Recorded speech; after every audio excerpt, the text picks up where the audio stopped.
SpongeBob whistled happily to himself as he traveled down the road towards his home. Surrounding him were the burnt husks of trees he'd helped burn up, what felt like ages ago. As he walked, he distinctly heard pony hoofsteps not far behind. He stopped, turned to see that Applejack was following him. She looked at him with her large, round eyes. "Why are you following me?" he asked. I was told you might have some work that I could do. "What kind of work?" Apple bucking is what I do best. She smiled. "Well, that's damned useful." He said. "Come on, I'll show you where it is." He turned, leaving her in the dust. SpongeBob's home was a large farmhouse, built from wood that he'd cut down himself. The roof was made from tiles that he'd also cut himself. The farm had a good amount of animals, chickens, goats, and even a cow or two. "This is the Wolf family farm. He proudly declared. We raise sheep, goats, and cows." I see a pigsty. Said Applejack. "That's for the pigs." I see a chicken coop. Said Applejack. "Those are chickens." Said SpongeBob. "My pigs are in the pen." I see a dog kennel. Said Applejack. "That's for the dogs. My cats live in the barn." I see a stable. Said Applejack. "That's for the horses." "Of course, we don't have any horses." We don't. Asked Applejack. "Unless you count yourself." SpongeBob said with a titter. I don't. Said Applejack seriously. "Well, there's a horse in the nightmare realm, but that's because my friend Shrek made it." I see a corn crib. "That's for the corn. My family grows barley." I see a house. "That's my home." "Well, that and my pigsty." Said SpongeBob. You have a pigsty? Asked Applejack. "Yes, I sleep in the pigsty." He replied, sounding sad. Why? Asked Applejack. "Why?" He looked sad. "Because I'm a pig."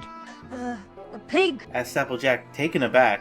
"Yes, I've been cursed to be a pig. It's not so bad." But you look like an ordinary sponge to me. "That's because I'm not a real sponge. I'm a SpongeBob." A what? Asked Applejack. A SpongeBob? It's what I am. But you just said. I can't help it. It's in the name. He pointed to his name. SpongeBob? You're not making any sense. Said Applejack. It's a long story.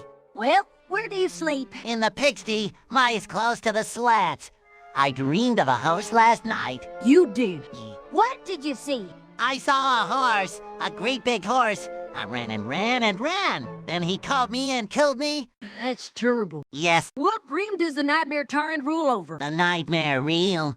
It's just that way. What lies beyond it? The lost realm, where all the treasures are hidden from all of us. What are you going to do then? I don't know. I need to think. Well, come on, we're waiting. They walked on and soon came to the corn crib and the stable beside it. There was a mule with the plow and the horse standing there. I thought you said you didn't have a horse. I don't. SpongeBob said, horrified. This is a nightmare horse. What happened to him? Asked Applejack. I don't know. He's just standing here. Perhaps Amethyst can help us. Said SpongeBob. Amethyst. Yes, she's the goddess of life. She's also the one who brought you back to life after the Nightmare King killed you. I thought she was a gimp. Said Applejack. I'm astonished that you're talking to her.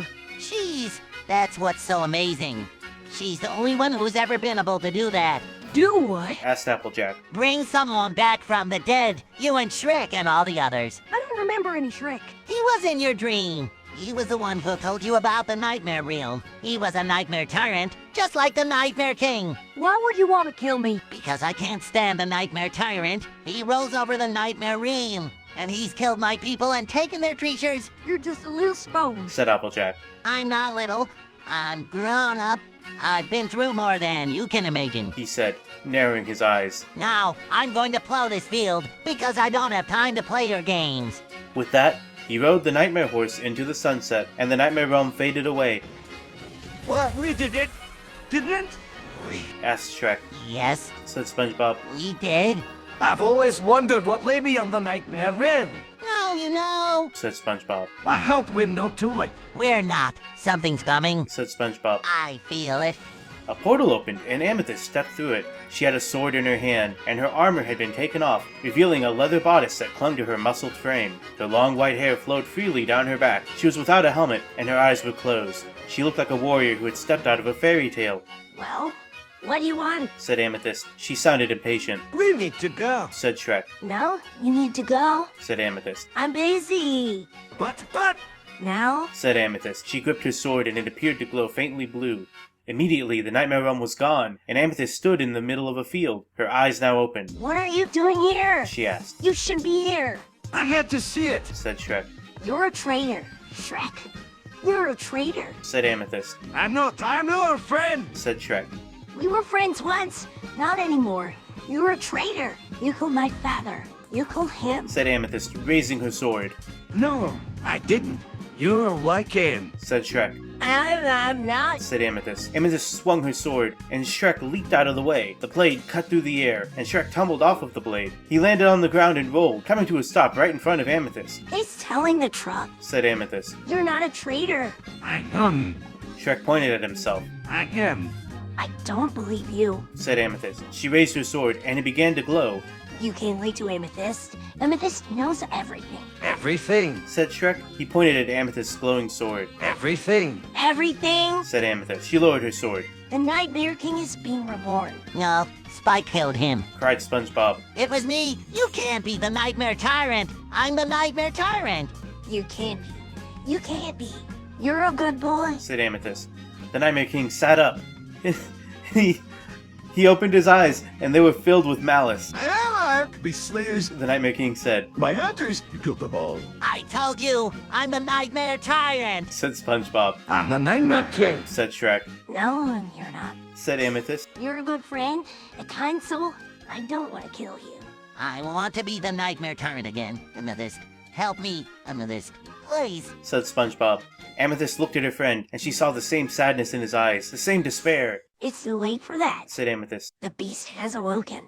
No, no, no, you promised. Said SpongeBob. Tears streamed down his cheeks. Amethyst raised her hand, and a ray of light burst from her palm, striking SpongeBob in the face. He screamed, and Amethyst struck down his remaining friends. No, no, no. Said Shrek. I've let it happen. Amethyst glared at Shrek, and she raised her sword. Please don't. Said Shrek. Amethyst lowered her sword, and they stared at each other for a long moment. Amethyst, Said Shrek. will you help me? I can't. Said Amethyst. You can? Said Shrek. The Nightmare Tyrant must be stopped. You said you want to be free from Tyrant. Hey, you said you did.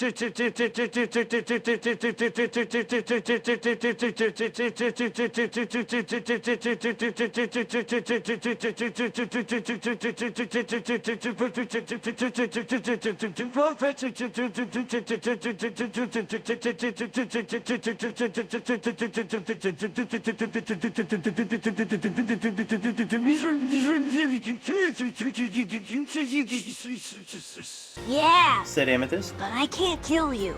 If you want to help me, then I'll just have to do it myself. Said Shrek. I'll become the Nightmare Tyrant. Amethyst frowned. You're serious. She said. Yeah. You're not planning on killing me. No, Why not? Asked Amethyst. I can't kill you. Said Shrek. I'm coward. I've always been a coward. Why I'm killing because I'm not brave enough to do. Amethyst nodded. It's too late. Anyway, the title of the Nightmare Tyrant has already been claimed by another. No. How's it? Said Shrek. I'm the Nightmare Tyrant. No, you're not. And I can prove it. Said Amethyst. She grabbed either side of his face with her hands and pulled him in for a kiss. I'm sorry. She said. Donkey. He said. Amethyst dropped him, and he landed on his butt on the ground. She stared at him for a moment. You should probably get going. She said. Don't stay here. The Nightmare Tyrant has many loyal subjects who would take your head off if you stayed. I'm not leaving without a fight. Then go ahead and try to kill me. With those words, Amethyst walked away. Shrek got off the ground, and he stared at his former girlfriend. I tried, He said. but I'm not killer. She glanced back at him, and she opened her mouth to say something, before pausing. You should probably go. She said after a moment. The Nightmare Tyrant subjects are looking for you. So I'm being set up. Asked Shrek. That's why Amethyst won't tell me. It may be. She said. But I need to think that through before I say any more. Now go. You're being watched. By who? By me? She said. She walked away, and Shrek followed her. Before he could say anything else, she disappeared into a portal. She was gone in an instant. SpongeBob put his hand on Shrek's shoulder. There, old buddy. Shrek shook his head. She was my one true love. I'm sure she was. Said SpongeBob. But she didn't love you, Shrek. Not really. I hate you, Stunk. I do. Oh, I know. I'm a horrible, horrible monster. But I'm telling you the truth. You're a liar. Am I? Well, let's test another truth. Okay. He grabbed a wooden apple-looking thing and a piece of cloth, and he stuffed the cloth into the hollow apple. I love you. Said Shrek. That's because you're a fool. Said SpongeBob, as he crushed the apple under his foot. Now look at this. He said. Said Shrek. He grabbed the cloth-soaked apple, and he grabbed a dagger. SpongeBob, you're an arrest. It's a tree, you fool. I'm serious. So am I. said SpongeBob. Now stop bothering me, and let's go. Fine. Shrek pressed down on the knife, and the apple pierced through. It oozed a sticky substance, Whoa, that's sweet. said SpongeBob. Let's see how much of this I can cram into my mouth. He began stuffing the green pulp into his mouth until he began to choke, Enough. said Shrek. Come with me. First. Fine, I'm coming. They walked away together, That was pointless. said Shrek. Shadow and Ginny descended the mountain base of the Nightmare King, making their way back to Nightfall. It seems as though a new era of peace might follow now that the Nightmare King is no more, You look pretty cool back there. Ginny said as they entered the woods surrounding the city. Thanks. Shadow replied, apparently without the slightest bit of embarrassment. Hey, Jenny. A deep voice said behind them. Who's that? Shut up. Hey, Jenny. The deep voice said again, this time with a touch more force. Oh, but not again. Ginny said, holding her hands over her ears. Jenny, you are not even paying attention. The deep voice said. Shadow could hear an obvious growling. Hush up. Shadow said. She's not even paying that much attention as it is. Shut up. The voice said, this time, apparently, with more force than before. Okay. We've heard enough. Shadow said. He grabbed Ginny's hand and pulled her down the hill. Let's go. Hey, wait for me. Shadow and Ginny ran out of the woods and down an eerily empty main street. Where are all the people? Ginny asked. Sure. The street was silent. Not a soul was in sight. The silence was eerie. Is this some kind of nightmare? Ginny asked. Maybe. Shadow replied. We should keep moving. Ginny nodded, and they continued down the empty street. Soon they came to an old broken down building. In front of it was a giant mass grave. Oh, dead are they? Ginny asked. Yes. Shadow replied. I think I'm going to be sick. Ginny said. She grabbed the top of her shirt and hung her head, silently casting her complaint to the grave. Come on. Shadow said. We've got to get out of here. Ginny nodded, and together they ran across the field of graves and into the forest beyond. Ginny sat down on the ground and leaned her head against Shadow's thigh. I'm just so tired. Yeah. Shadow said. I'm just so hungry. Ginny said. Yeah. Shadow said. I'm just so cold. Ginny said. I just want to go to sleep. Yeah.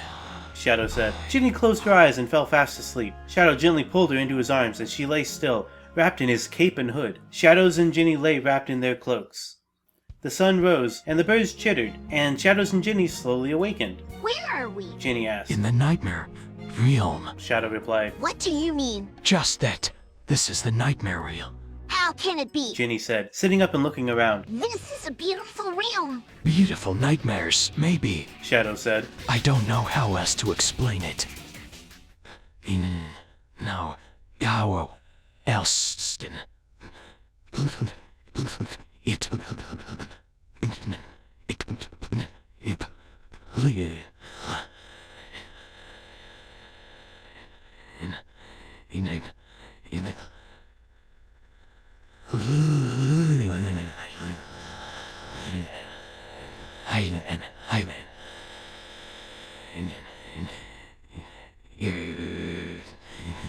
What do we do now? We go home.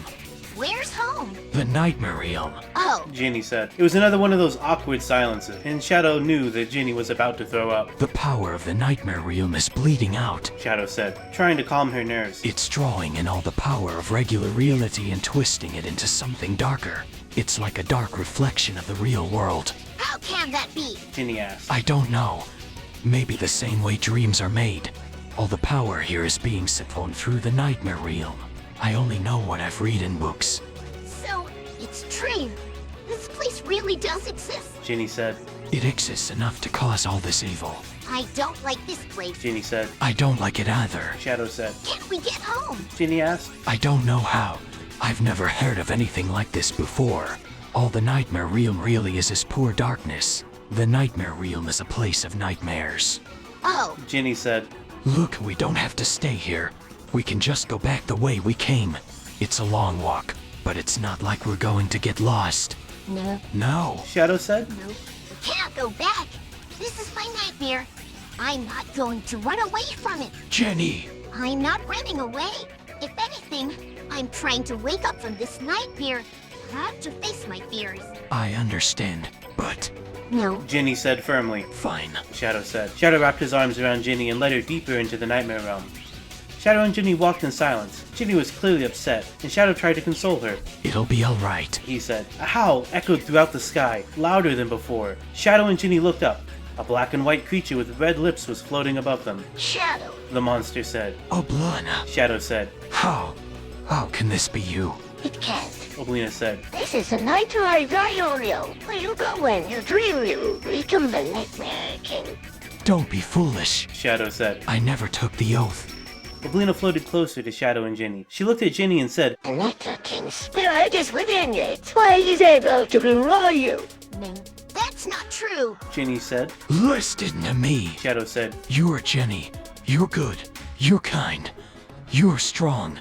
There's nothing for you here. I'm not leaving. Ginny said. The Nightmare Realm is my nightmare, but it's also my home. I won't run away from it. Jenny. Shadow said. You see how even the fragment of the Nightmare King's soul can distort her. Oblina asked. She'll be nothing without the Nightmare Realm. Her soul is too powerful for her to sustain. Eventually, she'll be drawn back to the Nightmare Realm. Because it will be crucified to the Nightmare Realm. You were lying. Ginny said. Am I? Oblina asked. Ginny looked at Shadow. You were the one who said we should go back.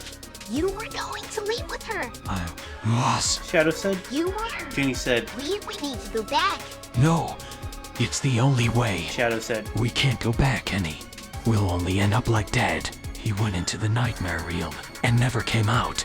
Jenny, Oblina said. you're the Nightmare Queen, and in this suffering and this curse, you don't need to fear. No, I'm not. Ginny protested. I'm just a happy little robot girl. I don't even have a soul to corrupt. I'm just wires and bolts. You are so much more than that. Shadow said. You're a survivor and a leader. You can this. No, Ginny said. I'm going to wake up. I'm going to wake up from this nightmare. It's not a nightmare. Shadow said. When I dream, it's a nightmare. Ginny said. Not anymore. Shadow said. You're real. You're in my arms, safe and sound.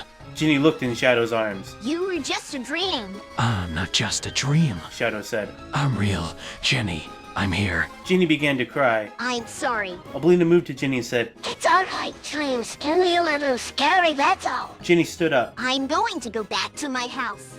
I'm going to try to wake up. I'll go with you. Shadow said. No, you will just get in the way. Ginny said. Ginny walked off into the woods without Shadow. He sat down and looked at the forest. He had no home, no family, and no future. He was nothing. Mr. Dream was right. He sighed. Oblina patted him on the shoulder. We'll get through this. I hope so. Shadow said. I hope we get through everything. We always do. I see what you were doing. Ginny said, stepping out of the forest. You were trying to make me feel sorry for you. Well, I won't let you. Ginny marched up to him. I'm not going to let you do anything. Ginny grabbed him, lifted him up, and carried him in her arms. You were real noble, Hedgie. She said, walking off. Let's go home. Shadow looked up to the sky and said. I guess this is goodbye. Oblina touched his cheek. Don't want to see you again. I hope so. Shadow waved and said. Goodbye, Oblina. Lion. Goody shit. Oblina watched as Ginny walked away with Shadow and disappeared into the woods. She sighed. Sometimes I don't know which one I worry about more. She watched as the trees swallowed Shadow and Ginny up. Oblina said. Come on, let's go home. She walked off into the forest. When they went back into the Nightmare Realm, the Nightmare King had already been defeated. Are you there? The Nightmare King asked. I brewed in a real live princess. Shadow answered. I was going to kill you anyway. The Nightmare King said. Could be. Ginny said and blew him a kiss. Good luck to you, too. Shadow said. The Nightmare King looked up at the sky and said. I suppose you were right. He turned to Ginny and said. My eye will take you to my nightmare realm. It's going to be more interesting than the nightmare realm you left. Ginny nodded. The Nightmare King picked her up and said. Follow? She walked with him across the Nightmare Realm. She was still holding on to Shadow's paw. She didn't know why. She only knew that she had to hold on to it, otherwise she was afraid she might float away. They reached a black castle. The Nightmare King opened the door and said, This is my nightmare realm. You are now in the world of dreams. The Nightmare King carried her into his room. It was a very dark and scary place. Ginny was starting to get scared. This is close as you were getting to being a princess. The Nightmare King said. This is your nightmare realm. Yes! The Nightmare King answered. This is where I rule. All the other worlds belong to me. Then what is this the nightmare realm? Ginny asked. It's all better nightmare king than you think. Now get to sleep. Have a big day ahead of you tomorrow. Ginny walked into the blackness. She lay down. She couldn't see anything. She closed her eyes. She couldn't see anything. She lay there and closed her eyes. She dreamed. She dreamed of a beautiful princess. She was sitting in a soft nest of down. She wore a long white gown. A soft wind blew through the trees. The leaves danced in the sunlight. There's a gentle rustling in the leaves. The princess looked up and saw a great blue bird flying through the branches. The bird was singing. Its song was soft and sweet. Someday, the bird will fly away. The bird will sing across the world. But until that day comes, the bird will sit there and sing for her. The bird flew closer and sang for the princess. The bird flew away. When Ginny woke up, she was in a soft bed. She was in a castle. She sat up. The sheets were soft. She looked around. The walls were made of blue bricks. There were windows everywhere. She looked outside. There was a great lawn. There were many pretty flowers on it. The Nightmare King appeared. The Nightmare King said, You're in dinner, princess. The Nightmare King was a black shape. Ginny looked at the Nightmare King. It was the same thing. Ginny asked, Are you the Nightmare King? Ow! Then why didn't you kill me? I want to show you what you face in the nightmare realm. I want you to know what's coming. What is coming? At the end of the nightmare realm, you will know what happens. There will be a nightmare realm will be destroyed. Your world will be changed. Your life will be changed. I don't care. I'm going to live as long as I can. You know what happens. You will know when it's too late. You will live every second of your life in terror. You will be worried. That is the nightmare realm. Ginny stood up. She said, I don't fear the Nightmare realm. Then you will certainly fall. You will be caught in the explosion. You will die. That is the nightmare realm. I don't fear death. Then you are as foolish as Fluttershy. You will destroy the nightmare realm. It will kill you. I'm Jenny. The Nightmare King said, Then prove it. Ginny said, How? The Nightmare King said, Die. Will you let me test in my fears? No. Why not? The Nightmare King said, You've done enough. You have scared me. You are the nightmare princess. You have defeated my greatest weapon. Now shall die. Ginny jumped out of bed. The Nightmare King said, Jenny, stop. You must stop. You will destroy all of us. Ginny said, I must end my fears. I will leave, but I will have my memories. When I awaken, I will be me again. I will still be here. I will fight you. I will do everything I can to defeat you. The Nightmare King said, Everything is in her favor. It will destroy us. She will kill everyone in the nightmare realm. Perhaps you are right. Perhaps you should stop her. Stop her. Yeah, I agree. Considering you, your brother, your stepsister, and all the other nightmare realm residents, and all the other candidates. We can at least, if you really, we can all just stop her. Please, I think you do not see that is the only way. Stop you. Ginny asked, What were you so afraid of? Of course you don't believe me. I would be foolish to accept otherwise. You must stop the nightmare princess. Her power is too great. She will destroy us all. You must do this. I beg you. You are the only one who can. I see. My mother always said that you were a coward. She said that you were afraid of everything. She said that fear was what drove you to become the king of nightmares. That is not so. I am a coward, but I am afraid of nothing. I am the nightmare king. I am the nightmare king. Ginny said, No, you are not. She turned to leave. She had heard enough lies. She would stop them now. Wait. She said, If you want me to stop, then you had better be prepared to give me something. What? The Nightmare King asked. Ginny said, You had better give me something. Otherwise, I'll kill everyone in this room and everyone in the nightmare realm. What are you implying? The Nightmare King asked. Ginny said, You said that you would do everything in your power to defeat me. That means you are just as much of a coward as I am. You are afraid that I will destroy the nightmare realm. I don't know why, but I am not afraid of you. I am not afraid of anyone. In fact, I am the nightmare princess. I'm Jenny. I am perfect. I am the light. I am the hope. I am the goddess. You are the nightmare king. You are the coward. She left. She didn't want to see if he would give her an answer. She didn't want one. She went to the Nightmare Realm. The Nightmare Realm is a place of nightmares. It is ruled by the Nightmare King. The Nightmare Realm is full of terror and darkness. The Nightmare Realm is a place of eternal night. The Nightmare King is a lonely being. He thinks that he creates the Nightmare Realm. He is wrong. The Nightmare Realm was here before him. It will be here after he is gone. The Nightmare King does not rule over a great nation. The Nightmare Realm has no borders. No one can enter or leave the Nightmare Realm. The Nightmare Realm comes for them, whether they want it or not.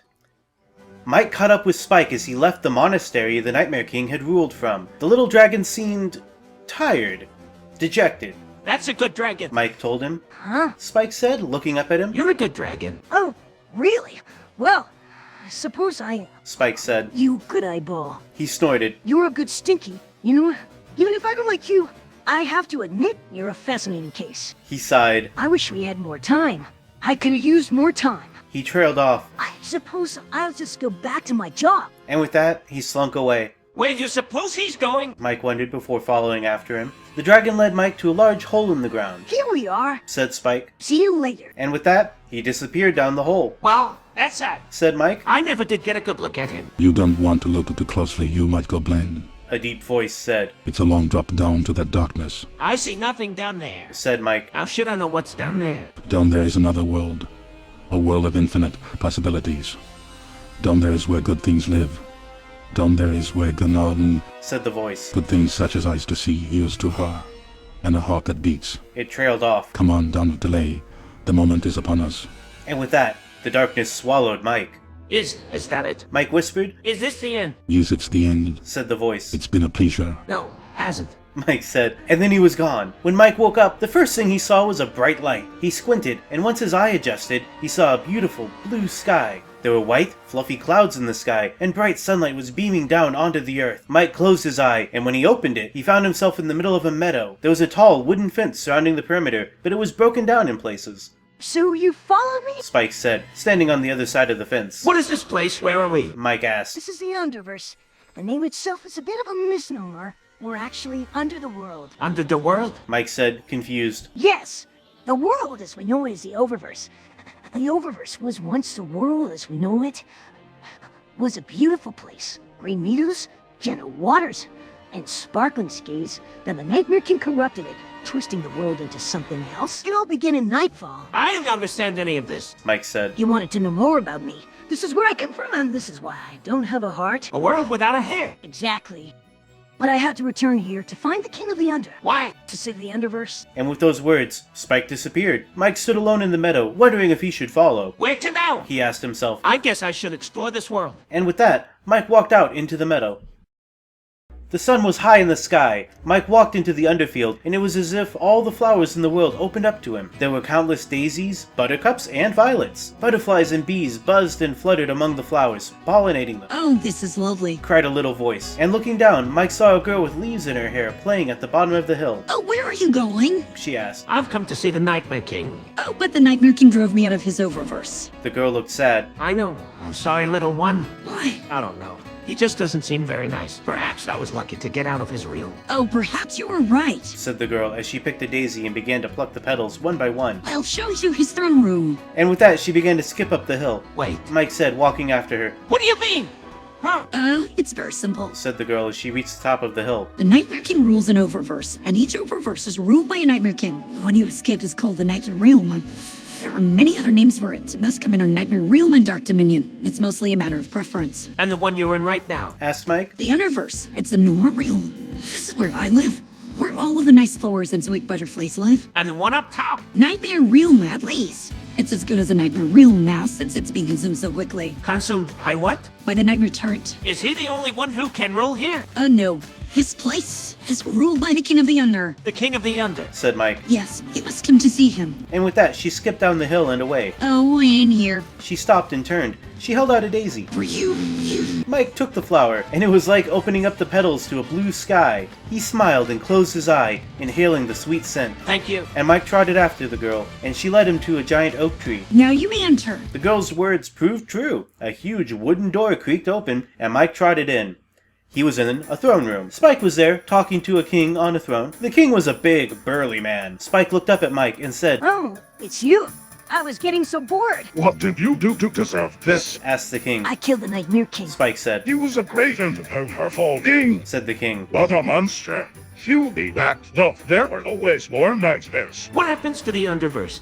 Becoming more and more of a nightmare each day. Asked Mike. What happens is that we change. We evolve. We're not the under, we're the other realms. But you're a king. Said Mike. Can you change it? Can you do something to stop this? No, Said the king. it's a part of being a king. For every action, there is an equal and opposite reaction. I cannot change this. You just have to learn to live with it.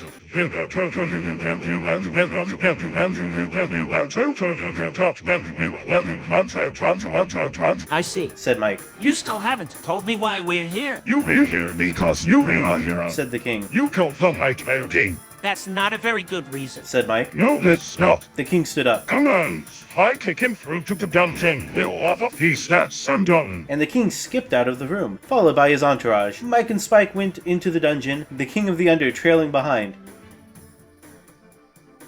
Wow, this is a very nice dungeon. Said Mike. I've never seen a dungeon like this before. Yes, Said the king. it is a very nice dungeon. It was built 1,000 years ago. How come it's so nice? asked Spike. Because I taxed the Under to build it. Everything is in the service of the Under. I could never live in a place like this. Said Mike. You won't if it please. You'll be a king someday. Said the king. What happens if you don't have any ears? Mike asked. Oh, I have a daughter. The king laughed. She'll be the next queen. Now let's feast together. Feast? Asked Mike. Yes, I have a special treat prepared. And the king of the Under disappeared. Well, this is very strange. Mike was sitting at a table, eating a meal of meat and potatoes. I don't believe I've ever seen a king of the underserved food. The king came in and sat down with his daughter. They sat across from Mike and Spike while servants piled the table with food. The king said, I have made some change since you last visited. I have decided to marry my daughter to one of my magicians. That's very nice of you. said Mike. It is, do you know how the magician's going to fare in battle against the Nightmare King? No. Said Mike. I have no idea. That is why I'm marrying him off. Perhaps he'll bring me good fortune. What happens if he doesn't? The king's daughter looked as if she was about 17 years old, which Mike figured was about right. Then I'll simply kill him out drink up. Mike looked at the food and said, I don't believe I'll ever see a meal like this again. Thank you. The king laughed, I thought you'd appreciate it. Now drink up. and Mike did. You've had too much of the Under's wine and you're too stupid to even be a hero. Spike said, Let me educate you. and he took away Mike's mug. Mike started to yell. You can't treat me like that. You can't do that. Why not? Asked Spike. You're a monster. I'm a monster. All of this is a big sprawling monster that crushes the weak and snuffs out the life of the strong. Stop that. Said Mike. You'll go insane if you keep that up. You're still a monster. Said Spike. No, I'm not. You are not, what? Asked Spike. He looked at Mike, then back to the king's daughter. What am I? You're a dragon. Said the king's daughter. What's that? Asked Spike. You're a creature that was made by a dragon. Said Spike. He swallowed hard. Well, guess that makes sense. Tell me more about the Nightmare King. Said Mike. There's not much to tell. He rules over the Nightmare Realm, the shadows. He's as evil as they come. Killed my father, my brothers, and my units. I wish I could tell him to, but I cannot. Now he looks up. You don't seem very happy about the others being here. Said Mike. I'm not. Once I was one of the 4 kings, but the Nightmare Dragon chased us to the 4 corners of the world and replaced us with his Nightmare Ring. The King of the Silver River told me the story of the Nightmare Turret. Said Mike. Did he now? Asked the king's daughter. I've heard that story, too. Does it have anything to do with the fourth wall? Asked Spike. The what? Asked the princess. The thing that separates fiction from reality. Oh, that. The king's daughter giggled. No, it has nothing to do with that. Why do you have a dungeon? Asked Mike. Why not? It's the way things are supposed to go out in your music, sir. Mike ate and said, I'm going to go back to my friends. Thank you for the meal. See you later, dear. Okay, said Mike, and stood up. Spike shook his head. I can't believe you're just gonna let her do that to you. let her. Said Mike, and he looked at the girl with a smirk. Did you say let her? Yes, The king's daughter came in and sat down at the table. I said I'll marry you. Mike's eye widened. He looked at her. Are you serious? Deadly. She said. What? Mike said. You will marry me. She said again. What? I guess she's over that magician. The king laughed. Now let's go see my daughter's new husband. Mike stood up. I'm sorry. I can't marry you. Why not? I don't even know your name. He said. You can call me Zelda. That's my real name. I don't want to call you that. Said Mike. I'd rather call you by your title, King's Daughter. That's a little silly, isn't it? Asked the girl. You are going to be my husband. No, I'm not. Said Mike. Yes, you are. No, I'm not. He said again. Yes, you are. No, I'm not. He said a third time. You are going to marry me. And the girl stood up and came to Mike. She put her arm around his shoulder and guided him out of the throne room. When they reached the outside of the castle, Mike started running. I can't do this. I can't marry you. You can if you want. She said, running after him. It's up to you. He ran and kept running. He ran as far as he could until he reached a purple cloud. He ran behind it and found himself on a road. Where are you going? She asked. I don't want to marry you. He started running again, but she caught up to him and grabbed his arm. Stop doing this. Stop running. Let go of me. He twisted away, but she only held on tighter. When'd you ever stop? Cried Mike. I need to stop. She said. I need to think about things. What things? I don't know yet. She smiled. You'll see when the time comes. I'm not. He started to say, but stopped. I'm not marrying you. We can talk about it later. No, I can't. You have to go now. You have to go back and stop the king. Don't talk like that. You're scaring me. She pulled away. You have to go now, please. You have to go back. I'm not going back. You must. No, You must. She shook her head and started to run away. I'm not going back. She kept running. You must. She stopped and turned toward him. What do you mean, must?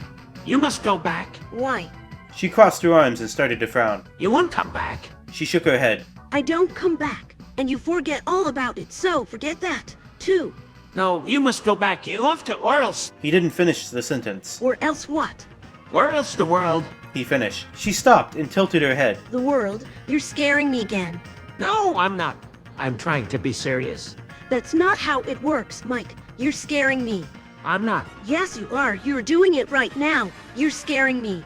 No, I'm not. Yes, you are. And he continued to try to convince her to go back, but in the end, she just shook her head and turned away from him. He watched her run off and stood alone on the road. He was scared, and he didn't know why. There was nothing to be scared of, nothing at all. He traveled the road for a long time, and it was getting darker and darker. The cloud cover had moved in, blotting out the moon and stars. As he walked, he saw a light twinkle far off in the distance. Mike's giant eyeball blinked in confusion as he stared at the mysterious light twinkling in the distance. It beckoned him to come hither. As he drew closer, he smelled a strange mix of rotten eggs and burning hair. How, fellow, where are you bound? Asked the twinkling light. Mike's eye widened in realization that it was a beautiful fairy. The name is Mike. He answered. I am the lovely Kisagurdeath. She answered, extending her hand. I'm the terrible beast lord. Said Mike. Oh, you're the scum of the scum. Said Kyu, laughing. Are you going to kill me? Asked Mike. Would you like to? She asked. Fuck yes, I want to. Answered Mike.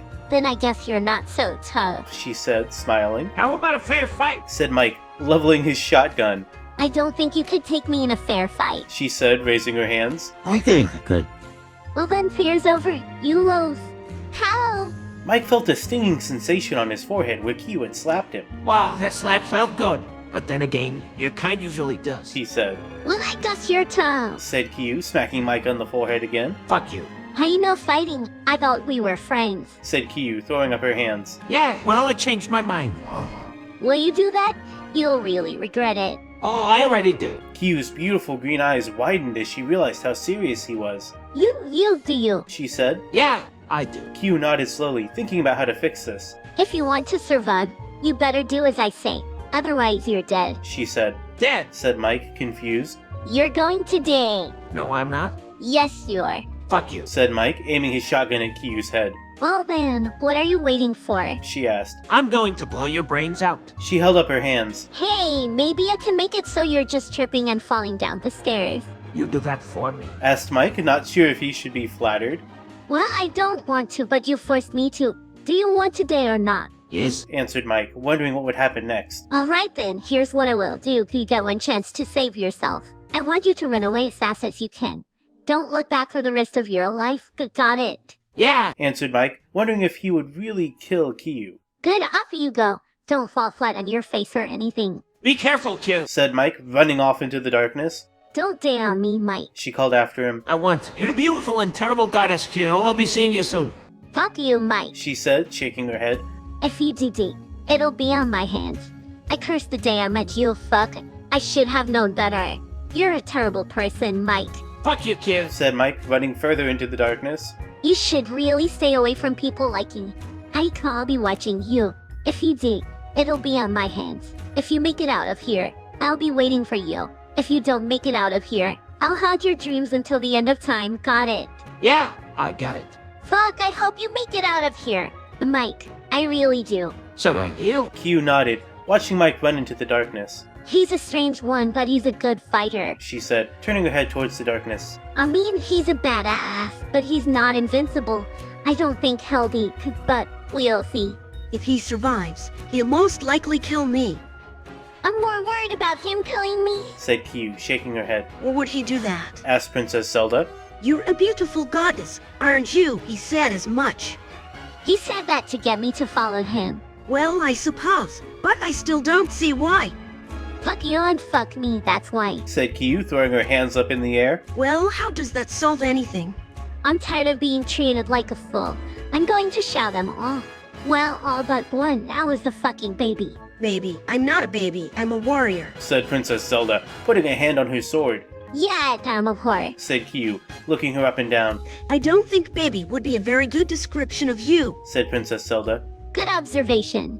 Why, thank you, just making sure you're not going to kill me over a little back chat. Kyu smiled, shaking her head. I would never do that. Well, I can say the same for him. Said Princess Zelda, pointing to the darkness. Looking, Kyu could see Mike, lying on the ground, his shotgun lying beside him. Mike. She said, flying to him. She knelt beside him, taking his face in her hands. Hero, I'm so sorry. I couldn't go through with it. I wanted to, but I couldn't go through with it either, Mike. She said, looking into his eye. no, you didn't. You went through with it. He said, trying to sit up. No, I didn't. I wanted to, but I just couldn't. Yes, you did. You killed my friend. I saw the buddies. It's done. What are you talking about? What friend? Kyu asked. Mike looked up at her, struggling to speak. She did it. She killed them all. Said Mike. You're talking crazy. Who did what? Asked Kyu, confused. You want me before it's too late. Said Mike, struggling to sit up. What? Asked Kyu, leaning in to help Mike. Stop me. She'll kill us all. Stop her before it's too late. Is this some kind of a fucking joke? I don't fucking get it. Mike. Kyu sat back, looking into his eye. He was clearly losing it, but as a friend, she had to stop him. What are you seeing? Asked Princess Zelda, standing beside them. Kyu looked up at her, then at Mike. I'm not sure. I don't know. She said. Kyu looked back at Mike. Mike, what's wrong? Tell me. I can help. You please. What? Just stop me before it's too late. Kyu looked at the ground, unsure what to do. She looked over at Princess Zelda, who had a strange look in her eyes. Princess Zelda? What is it? Dear, Kyu looked back at Mike, whose pleading was growing more desperate. I think it's time to do what must be done. Said Princess Zelda. Kyu looked at Mike one last time, then stood and moved towards the darkness, a strange feeling in her heart. She stepped into the darkness, towards the whispering. It seemed to call to her, to beckon her in. It was so dark within, the light from outside barely penetrating the thick walls. The whispering was louder here, calling to her, but she did not know what to make of it. It was so fearful, so full of pain and misery. Who's there? She asked. I am the Whisperers, Said the whispering. and I demand you. Accept that you have been chosen. Gift. Asked Kyu. What kind of gift? You shall see when you wake up. The whispering faded away, replaced by the sounds of the forest. Hugh, are you okay? Asked Princess Zelda. I don't know what happened. Asked Kyu. Princess Zelda looked at Mike. You said she killed the others. Is that true? Yes. I'm so sorry, Mike. Said Kyu. It was her. It was you, isn't it? You were always there, weren't you? No, it wasn't me. Said Zelda. She did it. She killed them. What a monster. No, she didn't. I did. What? Asked Kyu, confused. No, you didn't. I did. Nobody killed anybody. Came a voice from the woods. What you saw was a vision, like he... Spike stepped out of the brush, followed by the girl Mike had met in the field. Ooh, you're Asked Kyu, staring at the dragon. I'm his brother. Said Spike. brother. Asked Kyu, confused. In spirit. Anyway. Here, this is Spike, the dragon that I told you about. You can talk to him. Spike. Asked Kyu, puzzled. Hugh, you're confused. I'm sorry. I don't have time to explain right now. That's okay. Said Spike. Just, be careful. Kyu stared at him, not sure what else to do. Let's all head back to the castle. Zelda suggested. Father must be so worried about me. He asked me to come and find you. Spike admitted. And I ran into him here. On the way. What did you two decide? Asked Kyu. We'll go to the Nightmare Realm, of course. Said Anne. No. Said Kyu. That's a terrible idea and you don't want to go there. I have to. Said Anne. Maybe you do, Said Kyu. but I don't want to be your guinea pig. Don't be a baby. Said Anne, playfully poking Kyu's side. You two have quite the love fest going on. We're just friends. Said Spike. Oh, well, I suppose that's fun then. Said Kyu. We should get going. Said Zelda. Wait, Said Kyu. I have to ask you something. Yes. Did you really kill those people? Asked Kyu. What? Asked Spike, taken aback. Did you? No, Said Spike. I did not. Why would I believe you? Asked Kyu. And what's with the crazy eye? The what? Asked Spike. You mean the shape my eye takes when I'm trying to lie, it's a dog. A crazy dog. With a head. Get out of here. I believe you. Why? Asked Kyu, puzzled. Because if I was a dragon, I'd like to get out of trouble too. Kyu smiled. Thanks. Don't mention it. Said Spike. It's my job. I suppose. The five of them set off for the castle. So, Said Spike, as they walked along. you're just gonna go into the nightmare realm because your dreams say so.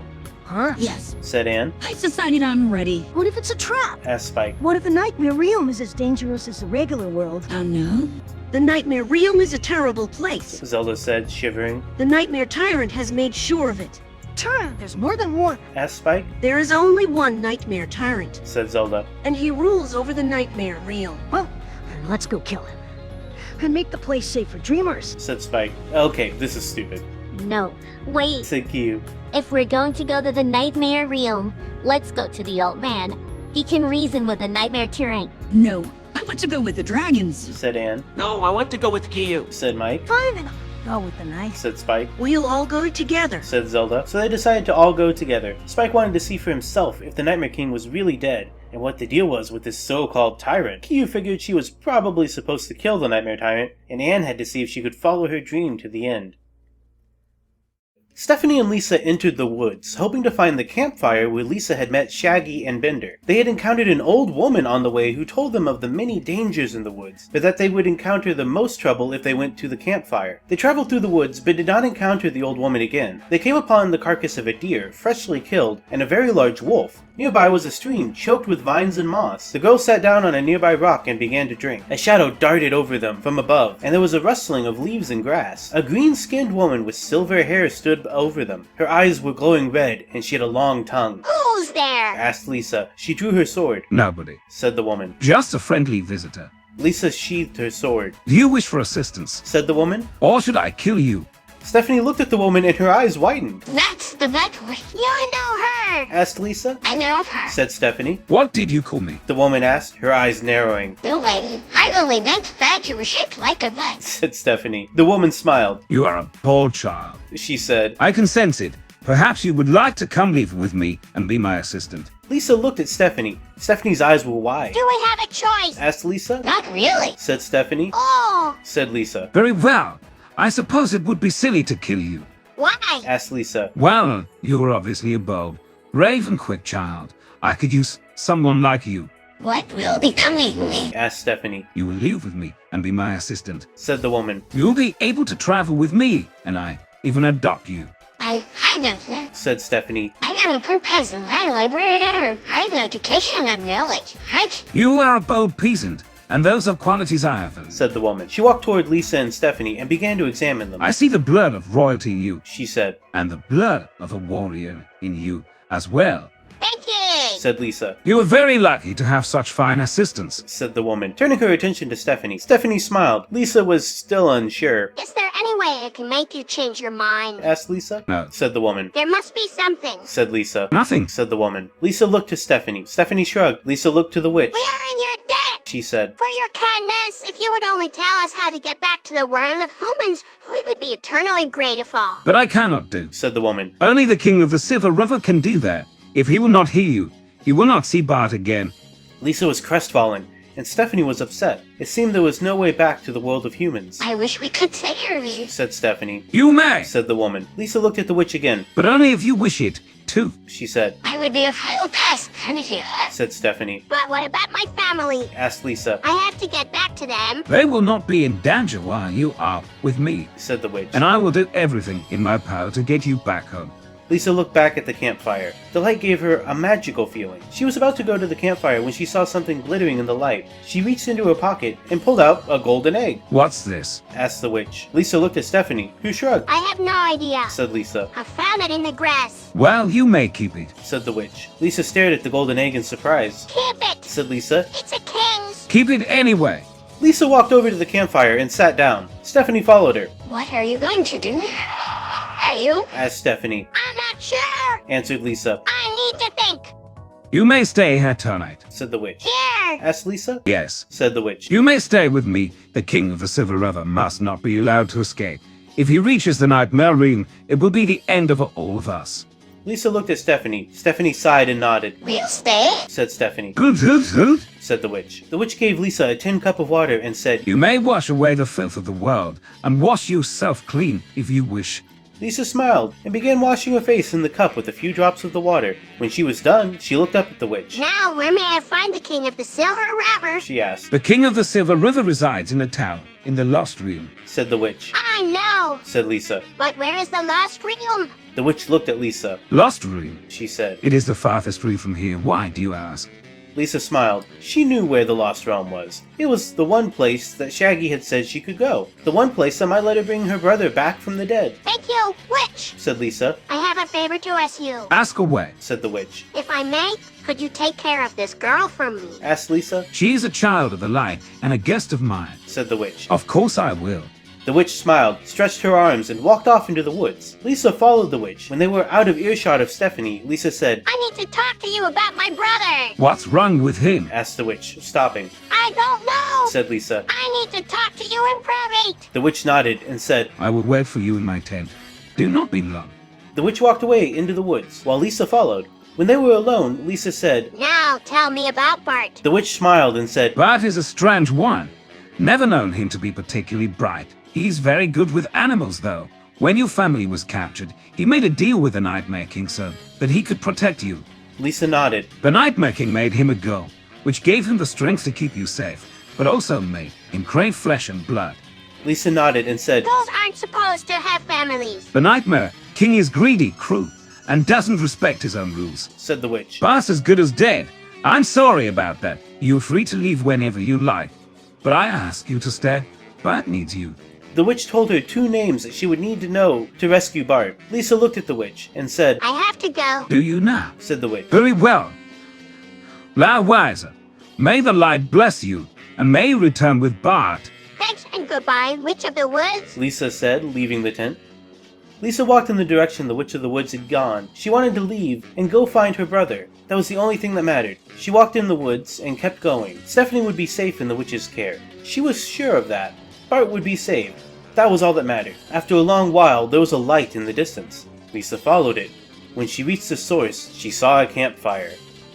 This was the one. The strange, magic campfire she had found once before. A tall, scraggly man sat on the other side of it. He had long, stringy hair that hung past his face, and an unkempt beard. He wore a green shirt and brown pants. Lisa approached the man. He looked up from some thought in his mind and said, Hello, Lisa, you have come to free Bartimaeus? Yes! said Lisa. Then you must take me with you. Bartimaeus is the only one who can get me out of here. I've been a slave of the Nightmare King for years. I'm his equal in strength. If you take me with you, they can. Lisa looked at the man and said, You must be a strong one. I am known by many names, but you may call me Shaggy. Where is Bart? Lisa asked. He's at the Nightmare King's castle. You must hurry. If you don't, Bartimaeus will be killed. Lisa nodded. She took Shaggy by the hand and said, Come with me. Shaggy, I need you. Shaggy smiled and said, I knew I could rely on you. Lisa. They entered a dense part of the woods. They walked in silence. After a long, quiet walk, they came to a river. On the other side of the river was a building of dark stone. It jutted from the edge of the mountain, overlooking the river. Shaggy looked up at it and said, The Nightmare King's castle. We must cross the river. Why? asked Lisa. I thought the Nightmare King was dead. The Nightmare King is dead, but his shadow rules the Nightmare Realm. He resides in the castle we are now approaching. It is his will that Bartimaeus and I remain here. Take me across the river and into the Nightmare Realm. Lisa looked at Shaggy. Why are you willing to help me free Bartimaeus? Because he's my brother. We were both cursed by the Nightmare King in order to protect the ones we love. Shaggy explained. We're both cursed with tremendous power, trying to protect our little sisters. Then why didn't you just use your powers to kill the Nightmare King when you had the chance? Lisa asked, frustrated. The Nightmare King can't be slain with power he is given, said Shaggy. It is a great mystery. Perhaps one day you will unravel it. I doubt it, said Lisa. I'll just go in and get Bart. No, said Shaggy. You must take me in. Bartimaeus is at the very edge of death. If you take me in, you can heal him and bring him back to life. He will need that. Lisa looked at Shaggy. How do I know you're not lying? She asked. You don't, said Shaggy. They crossed the river. With Shaggy's power, they entered the Nightmare Realm. A voice inside a dark tunnel said, I told you that the Nightmare King would reward you. Bart. cried Lisa. You're all better. I knew you'd come. I did too. Said Shaggy. I'm here to help. Bart, it's so good to see you. Said Lisa, embracing her brother. My soul's been trapped here ever since I met the Nightmare King. Bart said with a sigh. I'm sorry for all the trouble I caused. Don't be. Said Lisa. All is forgiven. You're home. I'm glad to hear that. Said Bart. Lisa led Bart to a small house in the Nightmare Realm. This is your home now. Said Lisa. You'll be staying with us. Do I have to? Asked Bart, nervously looking around. No, Bart. Said Lisa. Lisa went back across the river. She returned with a large bag. She dumped its contents onto the floor of her home, which included a sleeping bag, pillow, blanket, and a large bag of chips. I brought you some supplies. Said Lisa. You can keep them in the bag here. You might want to put some of the chips in the bag. Bart looked at the chips. What are these for? He asked. You'll find out soon enough. Said Lisa, closing the bag. Bart went into the bag and shut himself up in it. Lisa went into a corner, grabbed a pillow, and began to snore loudly. Bart stood there, looking around. Can I do anything? He asked. Lisa shook her head. No, just stay here and rest. Bart looked at the bag of chips. He could hear the crunching of the chips, but he could not see them. The bag made a low rumbling sound, but he could not see where it was. He decided to eat one of the chips. He picked one up. He bit into it. Ah, He said after his first chip. would you like another chip? Asked Lisa, startling Bart. Yes, please. Said Bart. Lisa went into the bag and got another chip for Bart. He ate that one too. How many chips do you have in this bag? A dozen. Said Lisa. Get out of the bag. Asked Bart, curious. Lisa smiled. I do. Bart looked around the Nightmare Realm. The place seemed ancient, unlike the other realms he had visited. The furniture was all hard and ancient, the sleeping bags ancient, and the air smelled old, like the home of a grumpy wizard. The home across from him was ancient too, and seemed to have been abandoned for a long time. The home across the street was bright and appeared to be occupied by old people. Bart looked at the bag of chips. The chips were the only thing in the realm that made any noise. How much longer are we going to sit here? Asked Bart. We should get moving. Shaggy said. Till we get to the Lost Realm, Bartimaeus will remain a go, unable to enjoy life. Bart looked over at the sleeping bag with the snoring Lisa. She's snoring. Said Bart, pointing to the bag. I'll wake her. And with that, Shaggy jumped out of the bag and Bart jumped in after him. The two of them ran off towards the castle where the Nightmare King used to live. They ran for a long time, until finally they came to it. The castle was dark, but no light shone from it. Is that it? Asked Bart, disappointed. No, Is there another way in? there is another way in, but it is dark and dangerous. Then how do we get in? If I touch this ring, a light will appear. Said Shaggy. Bart touched the ring. A small light appeared on his finger. Stay back. Said Shaggy, putting Bart and Ghoul Boy in front of him. Don't be scared, Bartimaeus. Said Lisa, putting her hand on the ghoul's shoulder. The light sparkled, and it was the most beautiful sight he'd ever seen. He felt himself drawing closer to the Ghoul Boy, who had once been his body, and before he knew it, they had become one once again. Hurry! Lisa cried. Bart's back. Put it one hold. Shaggy said, shaking his head. We must get him to the Lost Realm before sunrise. Lisa had already taken Bart by the arm, dragging him along. She dragged him down the pathway towards the castle. Can we not just sneak in? Bart asked. There is a way, but it is dangerous. I will lead you, and you must follow. I don't like this. Said Lisa. There's something about that place. I will be fine. Said Bart, looking worried. Let's go. Said Lisa. They came to a large door in the castle. Lisa put her finger to her lips and they went inside. The room was black. Here. Said Shaggy. This is as far as I can take you. Lisa pulled Bart aside and whispered into his ear. If anything goes wrong, I'll meet you back here. What are you going to do? Bart asked. I'm going to try to get you to the Lost Realm. Said Lisa. I have to go alone. I'll be back before sunrise. Lisa let Bart go, and he stood there in the shadows looking sad while she left. She'll be back. Said Bart. She always comes back. Yeah. Said Shaggy. It's just that her brother and I are sort of stuck here forever. The two boys chuckled together as Lisa entered the sacred room. The path to the Lost Realm led through a long corridor. Along the corridor were 2 rows of cells. In each cell were imprisoned the Lost. The Lost were people who had once been human, but who had allowed themselves to be taken into the Nightmare Realm, where they existed as thralls, slaves to the Nightmare King. There were many different kinds of Lost, some friendly and some hostile. Lisa felt some pity for them, as Bart would join their ranks if she failed her mission. However, they were too dangerous to let loose into the world now. A Lost known as Catra was being held in the first cell on the left. She was a cat-like girl with large spiky hair that framed her face like a mane. Wake up, you slug. Said Lisa. You'll be leaving here soon. What's your name? Said Catra. I'm Lisa. Said Lisa. What's a nice girl like you doing in a place like this? Catra sneered. Only the lost belong in this prison. I need you to help me take my brother to the Lost Realm. Lisa said, her eyes pleading. She held out a golden egg as an offering. The witch told me I could trust you. Of course I'll help you. Said Catra. I'll help you tear this place down and get you the finest breakfast this side of breakfast. Thanks. Said Lisa. What's going to happen to you? Said Catra. I'm going to try to get my brother back to normal. Said Lisa. So he can become the next king of the Silver River. Lisa returned to where Bart and Shaggy were waiting for her with Catra in tow. She explained to them how Catra knew the way to the Lost Realm. We've got to get to the Lost Realm quickly so that Bart can get back to his normal self before the sun rises. Lisa declared. It will be dark when we get there, so we will have to find a way through the Lost Gates. Shaggy suggested. No, we shouldn't go that way. Catra said. What's wrong? Lisa asked. It's the way the Nightmare King wants us to go. He's waiting for us there. Disappointed. Catra explained. Isn't he dead? His vessel might be, as this is still flows strong. Catra said. Here in the Nightmare Realm, It's as strong as ever. What other way is there? Lisa asked. There's an alternate for from here. It might still work. We don't have time to worry about it. Okay, let's go. Lisa said. They began to head towards the Lost Realm.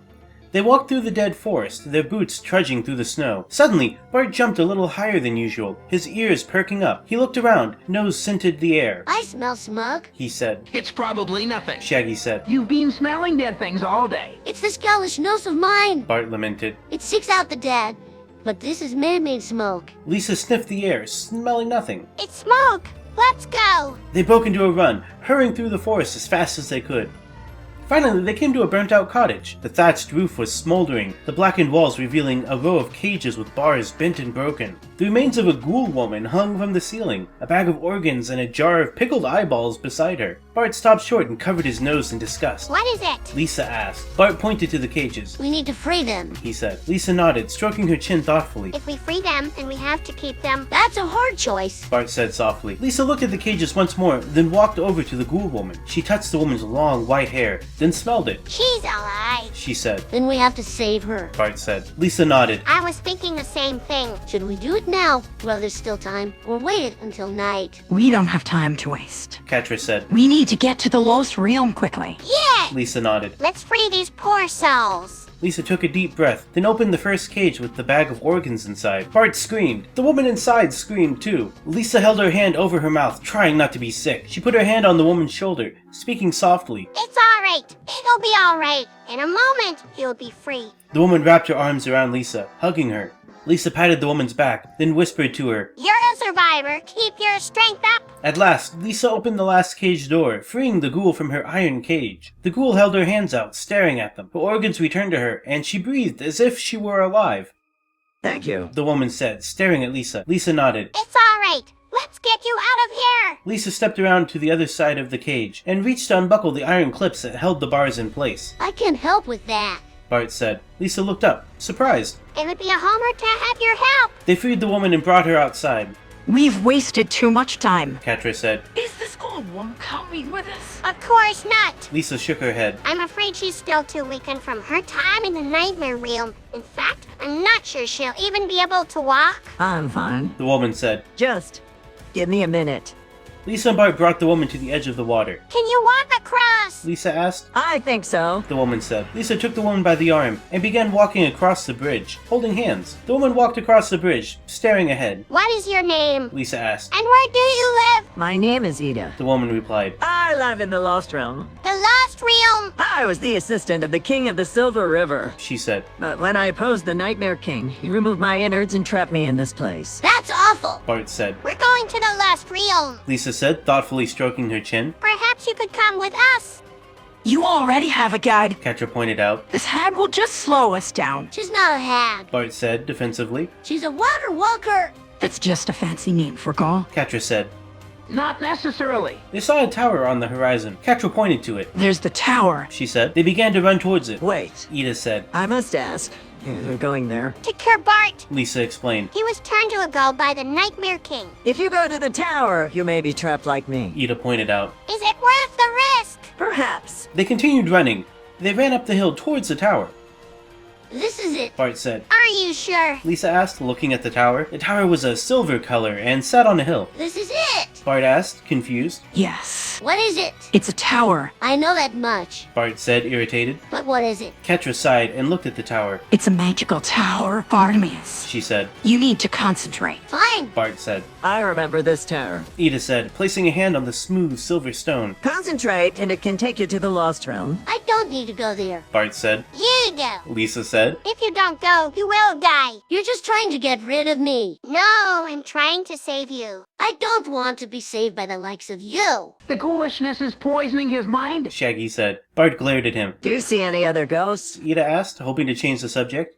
Bart shook his head. There's no one here. Yes, there is. Shaggy said. We are here. Bart turned to stare at Shaggy. Are we? Bart asked, a sneer forming on his face. Yes. Shaggy said. Those aren't real. That's what you think. Shaggy said. Come on. They went inside the tower, where a ring of magic light shone from the floor.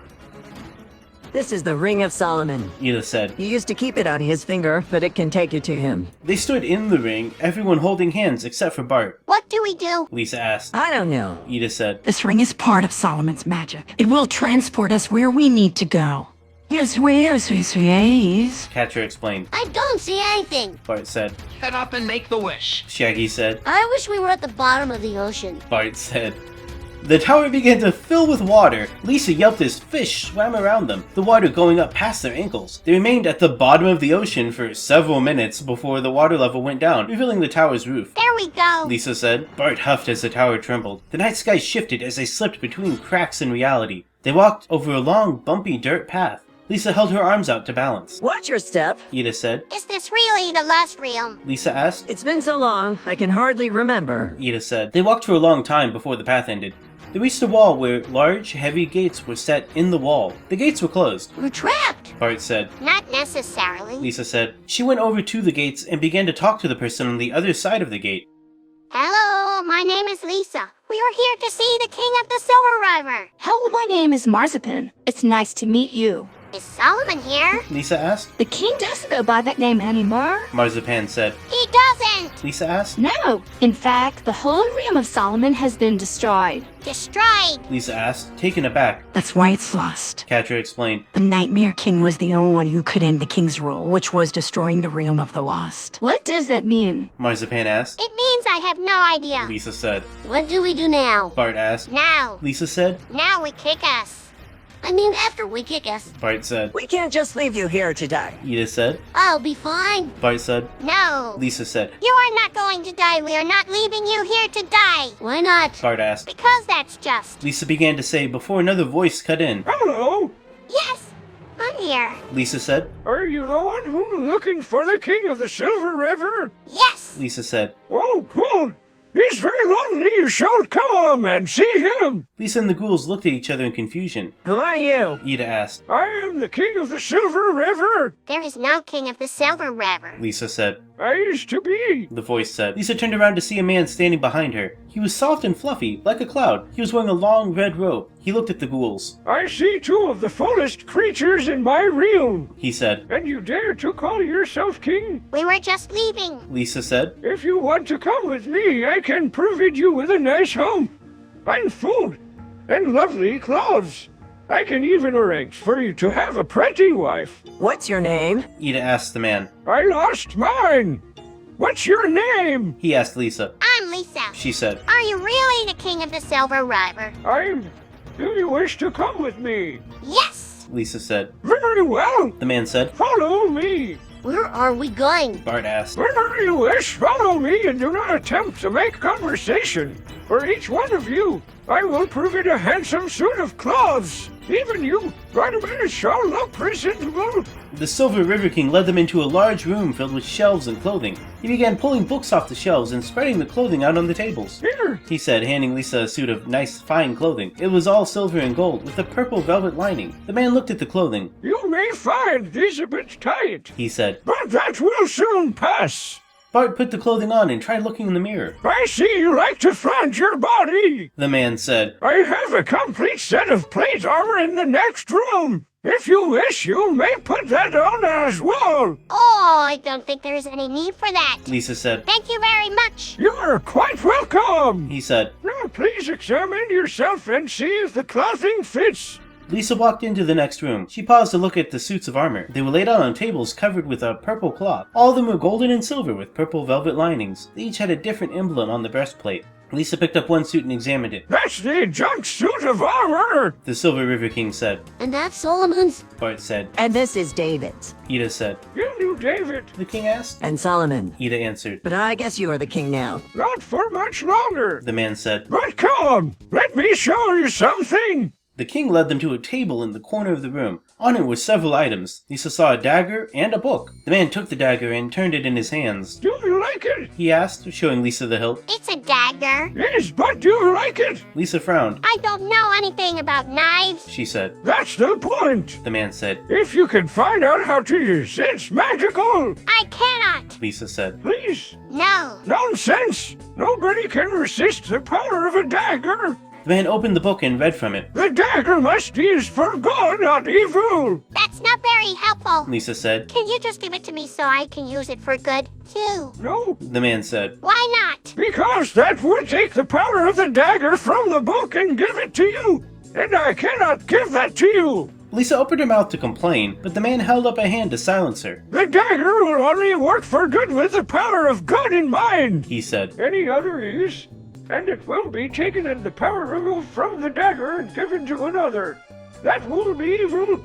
Oh. Lisa said. Allow me to demonstrate. He continued. Clutching the dagger, he turned, driving it into the heart of Bart. Bart? Lisa cried as her brother was stabbed by the magic dagger. The dagger was removed, and the body of Bart fell to the ground, dead. What happened? Ida asked. He stabbed my brother! Lisa answered, sobbing. I could not resist the power of the dagger. The King of the Silver River said. It doesn't look like you could. Lisa said. The King of the Silver River laughed. Just watch. He said, gesturing to Bart's body. It will happen again. After I take the dagger, Bart will rise. Lisa raised an eyebrow. Are you sure he's dead? I am not sure of anything.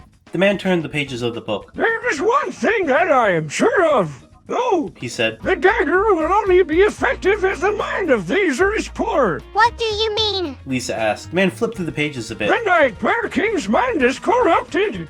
He's not been in complete control of his Nightmare realm for very long. It's a young and tested mind. It's easily corrupted. That's not good! Lisa said. No, it's not. The man agreed. But if you wish, you can help drive the Nightmare King insane. You can use the dagger to try to kill him.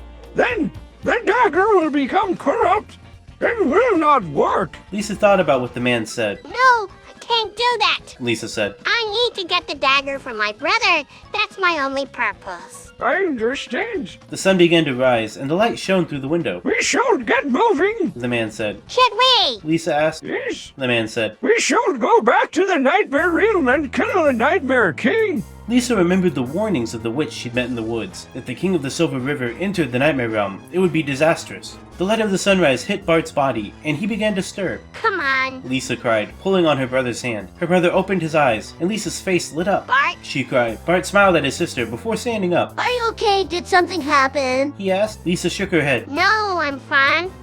Did something happen to you? Yeah, but that's not important. Bart reached out and pulled Lisa into a hug. I miss you, little sister. He said. Lisa wrapped her arms around her brother, and the two of them embraced. They remained in that position for a moment, and then Bart stepped back. We should go. He said. The siblings walked out of the room and down the stairs.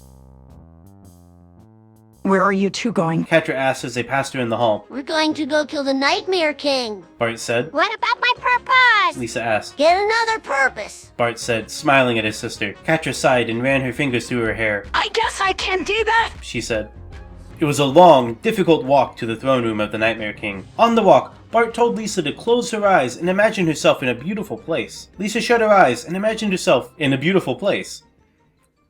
The siblings entered the hall of the Nightmare King and stopped dead. Hello, Bartimaeus. Ah, Bart said, stepping back. The king's laughter trickled like ice water on a bruise. I can't help but notice you're still holding the key to the Lost Realm. I still have it. Bart asked, surprised. Of course you still have it. You still have everything. You still have everything because you still have it. Nothing can take that away from you. What do you want? I want the same thing I've always wanted. Your power, Bartimaeus. I want to become the Nightmare King. I can't give it to you. You cannot can. What or what? Which is it, Bartimaeus? I will not give it to you. The king's eyes widened in rage. The king laughed, and the siblings recoiled in pain. They stood there, glaring at each other. Lisa stepped between them and said softly. Bart? Bart stepped back, sighing. Look, I'm sorry I won't give it to you.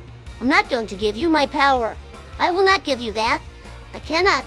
I will not do it. I cannot. This is her power, Lisa.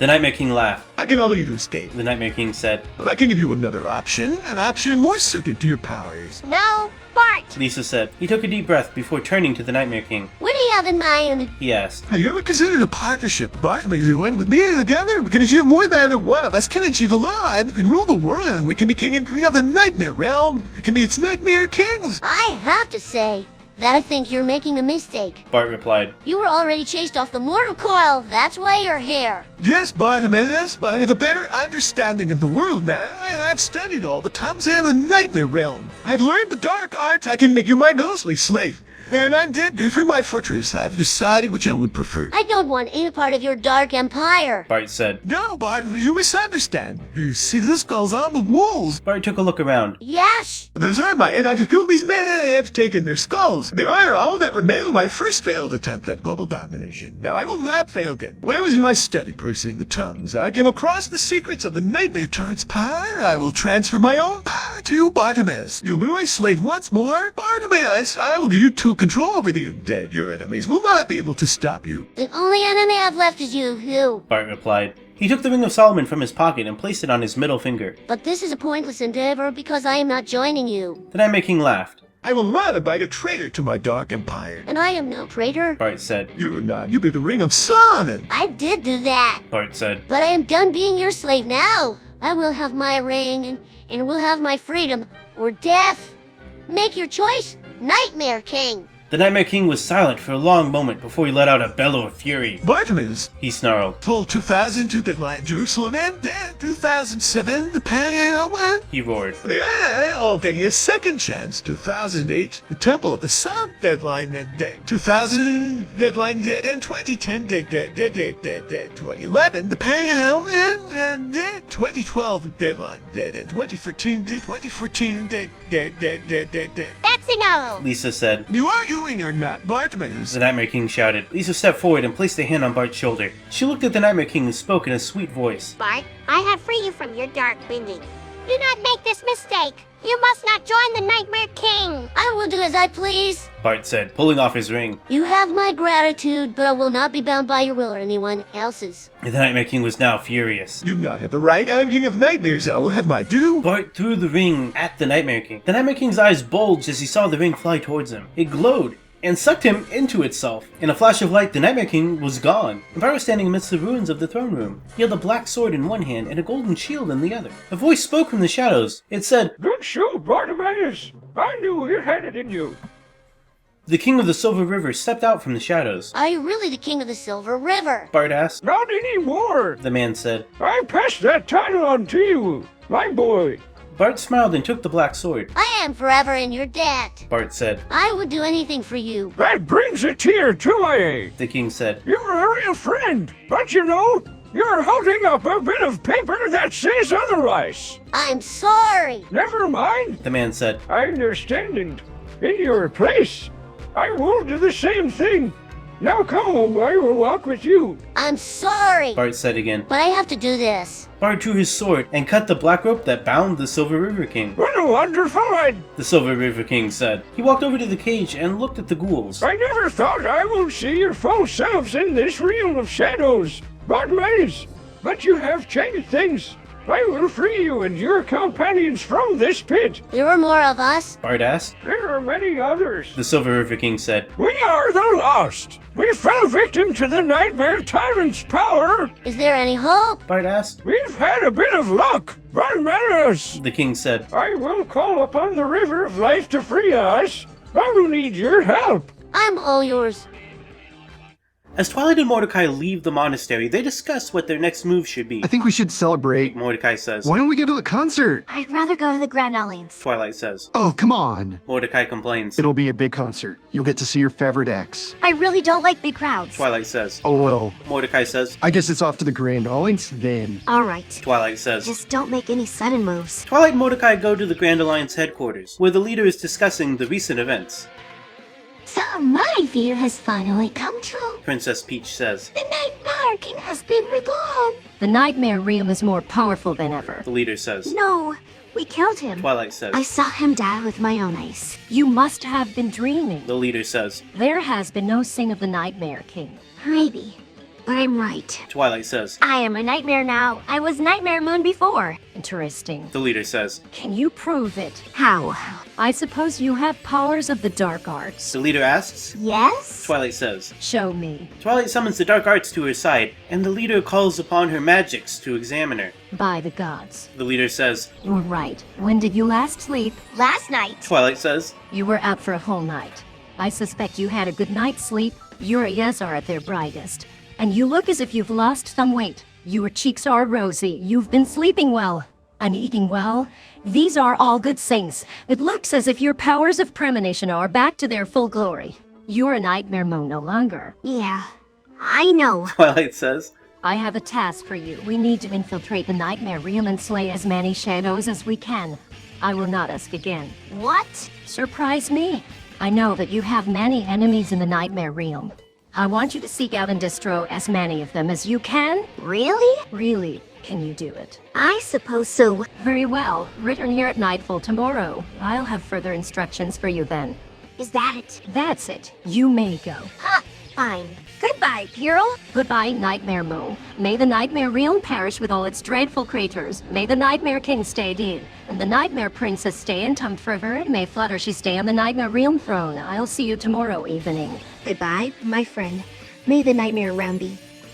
Twilight Sparkle disappears into the air. Mordecai is stunned. I never thought! He says. We still have a lot to do. The leader says. We must leave this place. Mordecai nods. Yes, I still have some investigating to do. They agree and travel to the Nightmare Realm. The Nightmare Realm. They arrive at a spooky scenery, a dark and desolate place. This place looks bad. Mordecai says. I think we should investigate further. Let's. The leader says. They travel through the Nightmare Realm and meet a very strange woman. Greetings. The leader says. I'm Pearl. What are you? I am Morgan. What are you? I'm Mordecai, looking for my girlfriend. A pleasure. I'm sure you've come here looking for the legendary Twilight Sparkle. She's rather difficult to find. Do you know how to use the... I know all about it. The woman interrupts him. I know all about your quest. You do? Yes, your target, the Nightmare Tyrant. A Nightmare Tyrant is a being unlike any other. His duty is to spread cause and fear. By his own hand, he seeks to create a realm of nightmares. He is an abomination. I want you to do destroying him. Will you mean this? We will. Mordecai says. Excellent. Then let me take the lead. Follow me. They follow the mysterious woman. We must hurry. The Nightmare Tyrant has gathered his forces and is on the verge of unleashing his horrors upon the world. He cannot be allowed to succeed. We must stop him before he does. Mordecai asks. How? By killing him, of course. We are very powerful being. Why haven't we heard of the Nightmare Tyrant before? Pearl asks. He's only been causing mischief for a few weeks. Morgan sighs. I wish I could say we're the first. She says. The Nightmare Tyrant has been causing havoc for decades. He's become more powerful by gathering full hours, but he's still only one being. He cannot succeed in his goal. The Nightmare Realm must be stopped. What's his goal? To spread chaos and nightmares. He imagines the world to be a nightmare and seeks to make it so. He's insane. Why are we aiding him? I can speak for my fellow nightmares, but I do not like the Nightmare Tyrant. I serve the Nightmare Realm. I see. Well, let's get to it. They continue their trek through the Nightmare Realm. It's a strange place, and one that they've never seen before. The realm is dark and dreary. They can't tell if it's day or night, and it doesn't matter. It's just as dark. There are no lights. The Nightmare Tyrant must have banished all light from the realm. The sky is black, filled with twinkling lights. They appear to be tiny stars. It's beautiful. Then they pass a strange tree. It looks like a cross between a pine tree and a sequoia. The leaves are green and are shaped like crescent moons. The branches are black and twisted. What are those? Mordecai asks. I don't know. I've never seen anything like them. They continue to walk. They come to a strange wall. It's made of bricks that are red and blue. The bricks are shaped like eyes. What do you think that means? Pearl asks. I don't know. Morgan replies. They walk up to the wall. I think we're supposed to go through here. It doesn't look like a very good place to jump. Mordecai says. It's the only way to get through. Morgan says. They begin to walk towards the wall. I hope it's not a trap. Mordecai says nervously. Me too! Morgan replies. They walk up to the wall. I'm scared. Me too! They get close to the wall. We need to get through the wall. Let's wait here for a while. Okay! They sit down on the ground. They wait for a while. Nothing happens. Let's get through the wall. Morgan says. They walk up to the wall. What's the plan? The same as last time. What's that? We jump! Oh, no. Morgan takes the last tinder from her bag and sets it alight. She throws it at the wall. As soon as the flimsy wood catches fire, she, Morgan, and Pearl throw themselves at the flame. The fire is hot, it burns their eyes, and it hurts their skin. It's not enough to burn them, but it's enough to stop them from jumping. They slide down the wall and land on the ground. We need to keep going. Morgan says. I can't. We must if we don't escape. The Nightmare Tyrant will enslave all of mankind. Where do we go?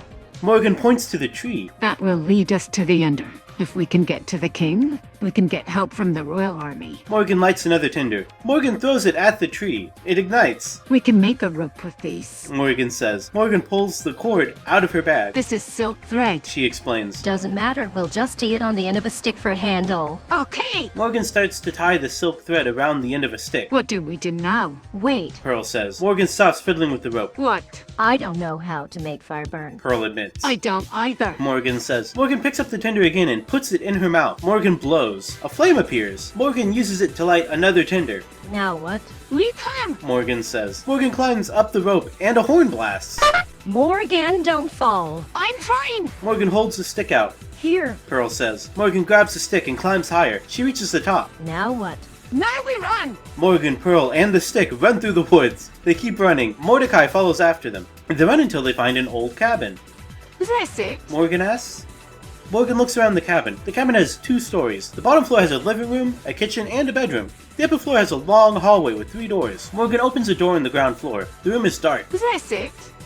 Ye? Pearl says. Morgan walks inside. She holds her candle out. Is that it? Ye? Morgan follows the wall inside. The room is long and narrow. The floor is dirt. There's a large doggy door leading to the next room. There it is. Morgan whispers. Morgan looks through the doggy door. She sees a large dog standing there. We got a big problem. She whispers. What? That's the Grade 10. He's the only one who can destroy this place with his big mouth. Pearl says. Then we kill him. Morgan says. We can't kill him. He's our only way out of here. We need to distract him. Pearl says. How? I have an idea. Pearl says. Morgan listens. She hears the whispering of the others. They're planning something. What's the plan? Morgan asks. Morgan, you're going to distract the Dan. Mordecai says. What? You're going to get his attention. When you get his attention, you run away and don't stop running until you're safely away. Understand? Yeah. Yeah. What? Yeah, I understand. Morgan says. Morgan follows the plan. She walks to the doggy door. She opens it. There's the Great Dane. The 2 of them stare at each other. Go.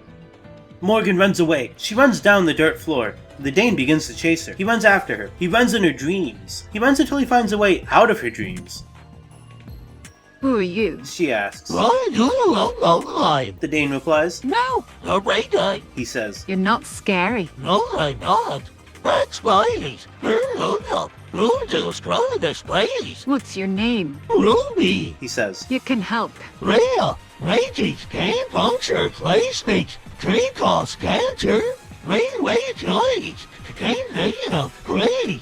Right, these nothing. And I always know. Report,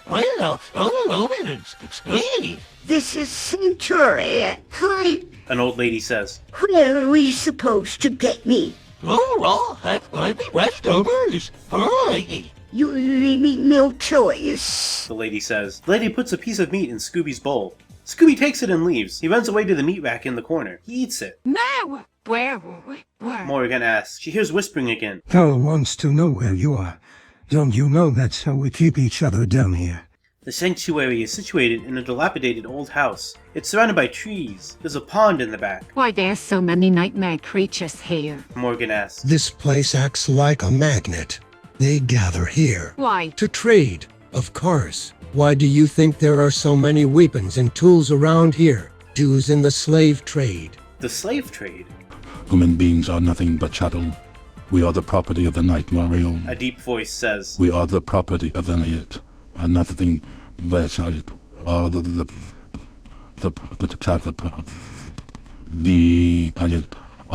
the These creatures! Morgan says. Are they slaves? Slaves know slavery is a thing of the past. You are the Nightmare Court. We are a court of law, a court of equity, a court of justice. We do not practice the antiquated notion of slavery. We are above such barbarity. What the mortals there? You're slaves, aren't they? By practice, perhaps. By nature, no. Mortals are free to come and go as they please. However, there are those who are enslaved by their own desires. Those who are bound to the service of the Nightmare realm.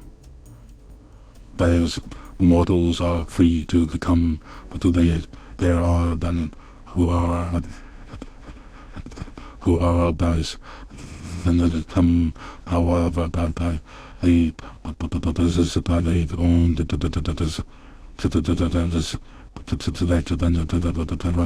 You speak of the lost. Morgan says. The lost are mortal, right? Yes, they are creatures bound to serve the Nightmare Court. They are called the Lost. Morgan asks. How do we get out of here? The Nightmare Court is a place of justice. If you go to the head judge and declare your innocence, he may free you. But I'm not declaring my innocence. Morgan says. That's for a judge and a jury to decide. I'm not a courtroom drummer. Puppet now answer my question. I want to go home. And I want a pony. I want a pony too. No, you don't. You are a Nightmare Courtier. A slave. I want a pony. No. I want a pony. No. Morgan jumps up and snarls. Find a pony! She gets up and trots off. You will get your pony when your pony is done. That pony is no heck of a potty trained, you know. So, it's a pony. It's a nightmare pony. You can potty train a pony. The Nightmare Court can. No. Fine a pony. Not that odd. Pony. Morgan leaves in a huff and tosses her head. Fine! Morgan returns with a stuffed animal. She snatches it out of midair and snarls. It's a cuddly toe-note pony. Fine. Morgan hits the old lady with it. Fine! Morgan hits her again. Fine, you get a dink. Dink. A dink. No. Yes! Morgan snarls. Fine, it's a me. Hey, miss, now stop hitting me. Stop hitting you. Yes. Why? Morgan asks. She hits Twilight Sparkle again. Wait, Twilight. Morgan asks. When did you get here? You wanted a pony, right? Twilight asks sheepishly. No, I wanted a courtroom full of lawyers again. Well, we're not the ones arguing. The fact that you're here means we don't have anywhere else to go. Morgan decides she needs to bring Twilight back to Mordecai and Pearl. Follow me! She says, guiding Twilight out of the Nightmare Court. This is a strange place. They might get lost without a guide. Twilight follows Morgan. She sees a large number of Nightmare Realm creatures, and one of them looks very familiar. Twilight sighs. Where are we? We're going to the Gigantopithecus. Oh, what's that? It's a large ape. I know what an ape is. It's a large monkey, but I don't know. I don't like these questions. Just answer the question, please. Fine, it's a large monkey, That's enough. Morgan takes her arm. Let's get back to your friends. She urges. Come on! But please. Reluctantly, Twilight follows Morgan. Morgan found her way back to Mordecai and Pearl, with Twilight following close behind. Mordecai was relieved to see Twilight was safe. The Grand Alliance is searching for a way to destroy the Nightmare Realm and the Nightmare King's influence over the Nightmare Court. Pearl told them. We need to work together. Can you just end the Nightmare Court? Mordecai asked. That is not a simple matter. Pearl replied. There are a lot of powerful beings who are dedicated to defending the Nightmare Realm. The Nightmare Court can only be ended by the destruction of the Nightmare Torrent. We're going to have to work together to achieve that. the Nightmare Court is a dark reflection of the Grand Alliance. Twilight explained. But with the Nightmare King's mortal body destroyed, their influence is waning. This will be our best shot at defeating them once and for all. We will face great odds in order to achieve this. Pearl warned. Our quest will be dangerous. I'm up for the challenge. Mordecai said. Me too, said Twilight. Let's do it, said Morgan. Twilight had been worried about her friends, and that they might be in danger. She was relieved to hear they were all in. Right on top. Said a voice in the shadows.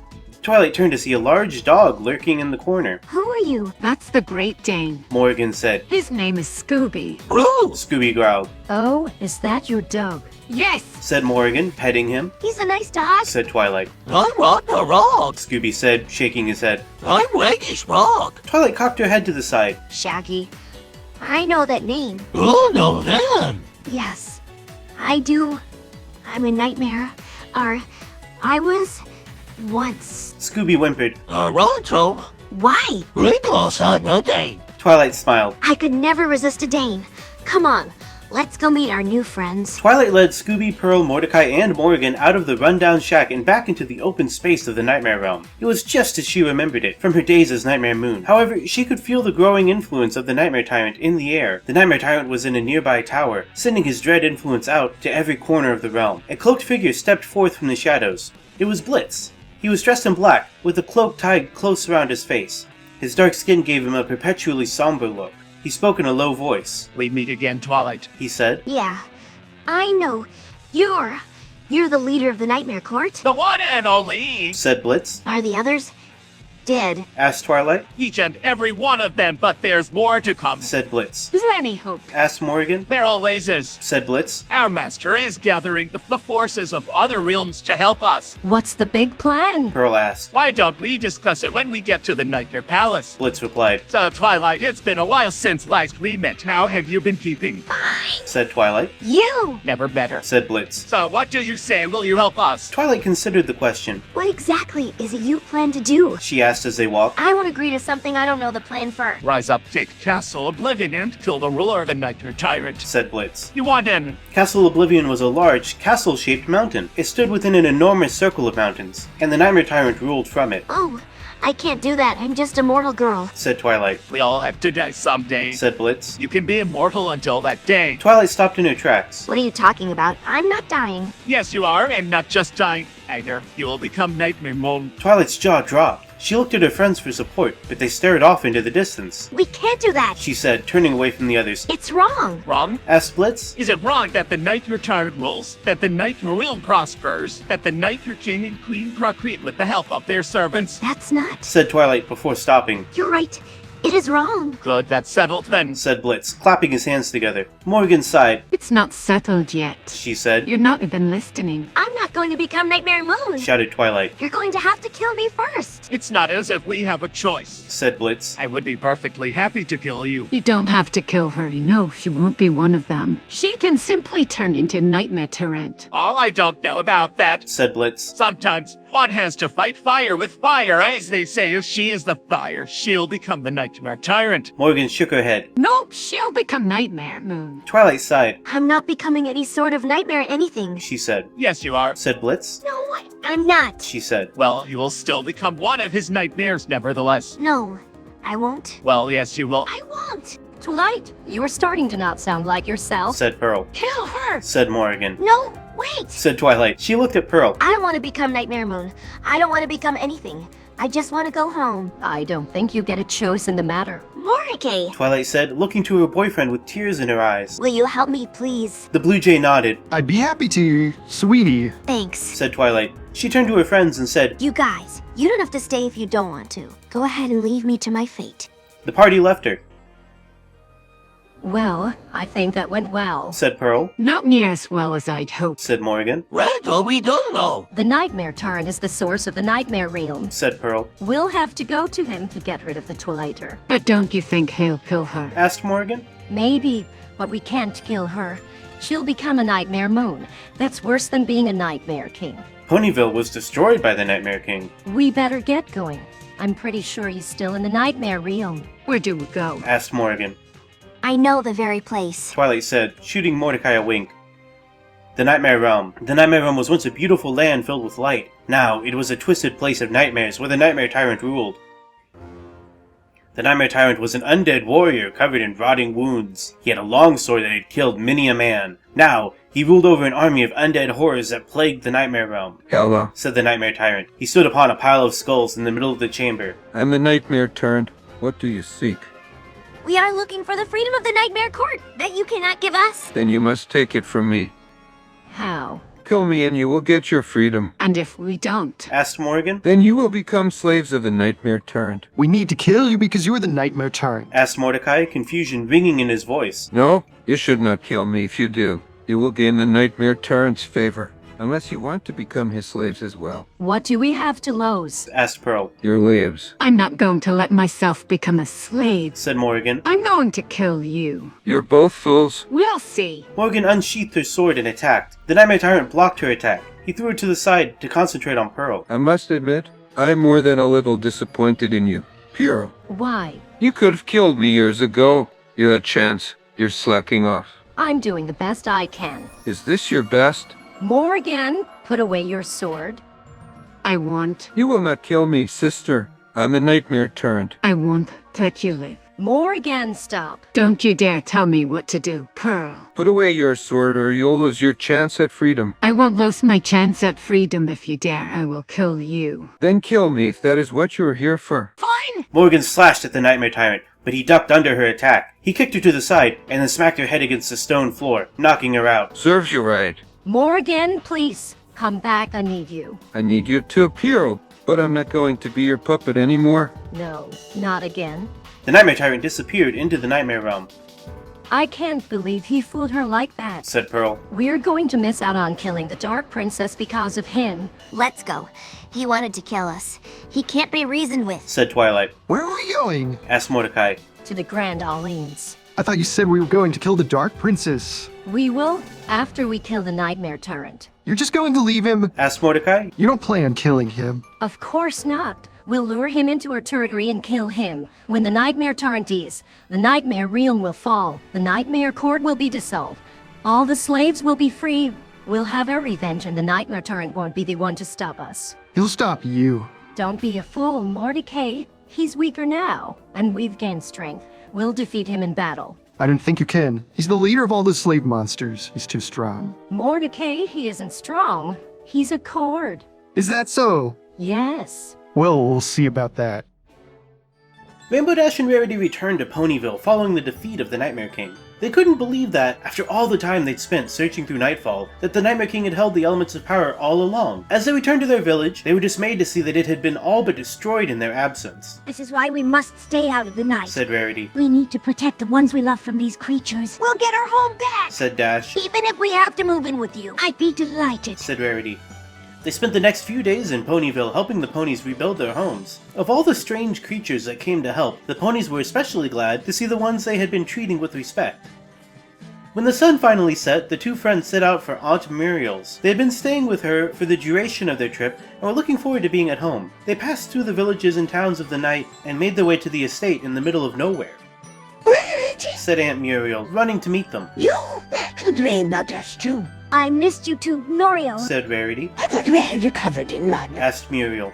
Out so late. Out so late tonight's taking the night off and you're out on late night patrol. Asked Muriel, confused. We were fighting the Nightmare King. Said Rarity. What? Asked Muriel. Oh, he's back.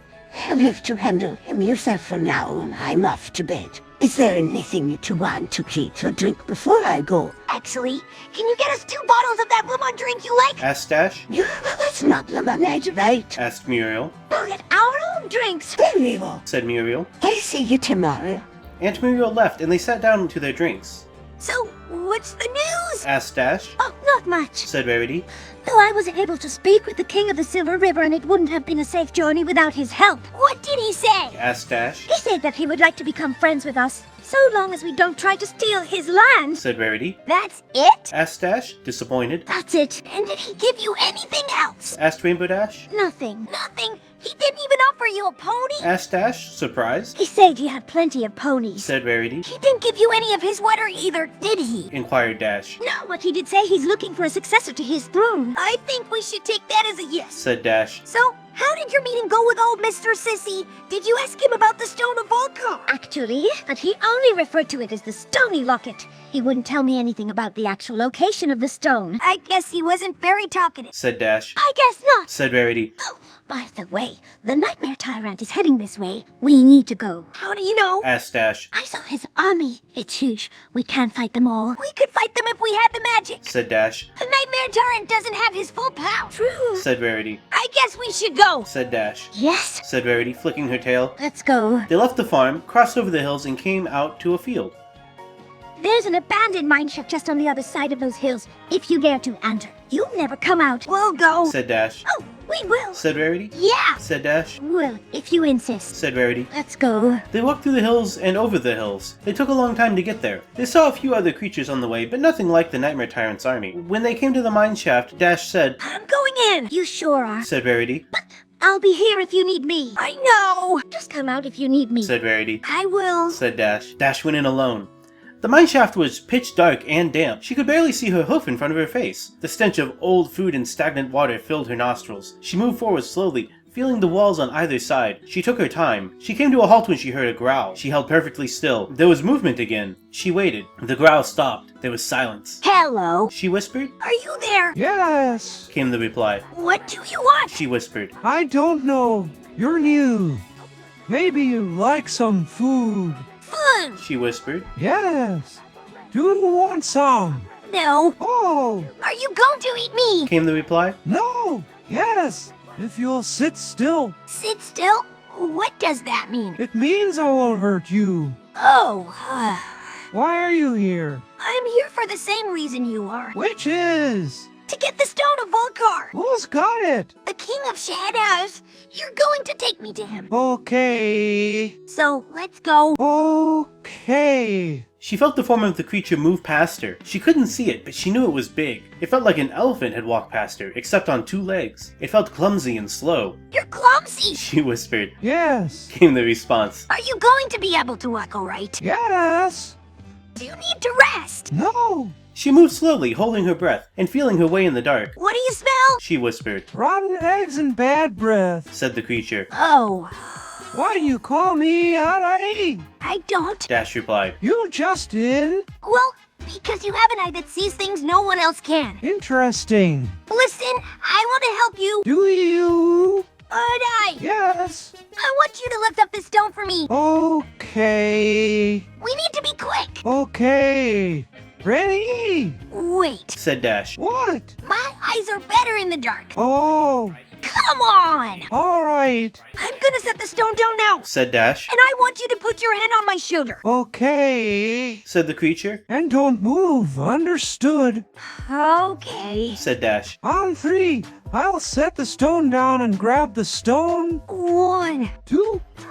The creature's hand pounced on Dash's shoulder. Dash's eyes widened. She felt something big and round hit her shoulder. There it is. Said the creature. I can't see. Said Dash. I can. Said the creature. I'm not sure we need to be this careful. Said Dash. I think we should just take the stone and run. We need to be careful. Said the creature. If we're too careless, we'll be killed.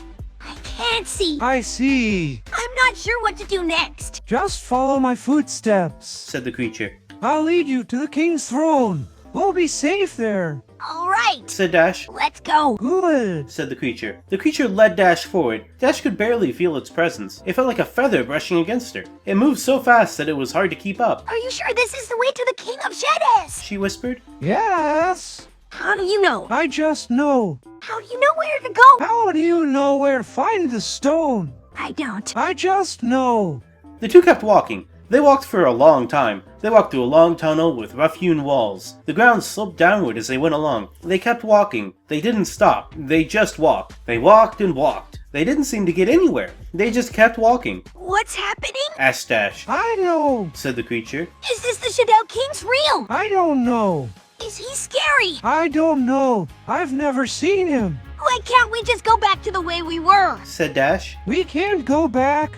Maybe you'd like it if we could, but we can't. Why not? I told you already. I just know. Okay.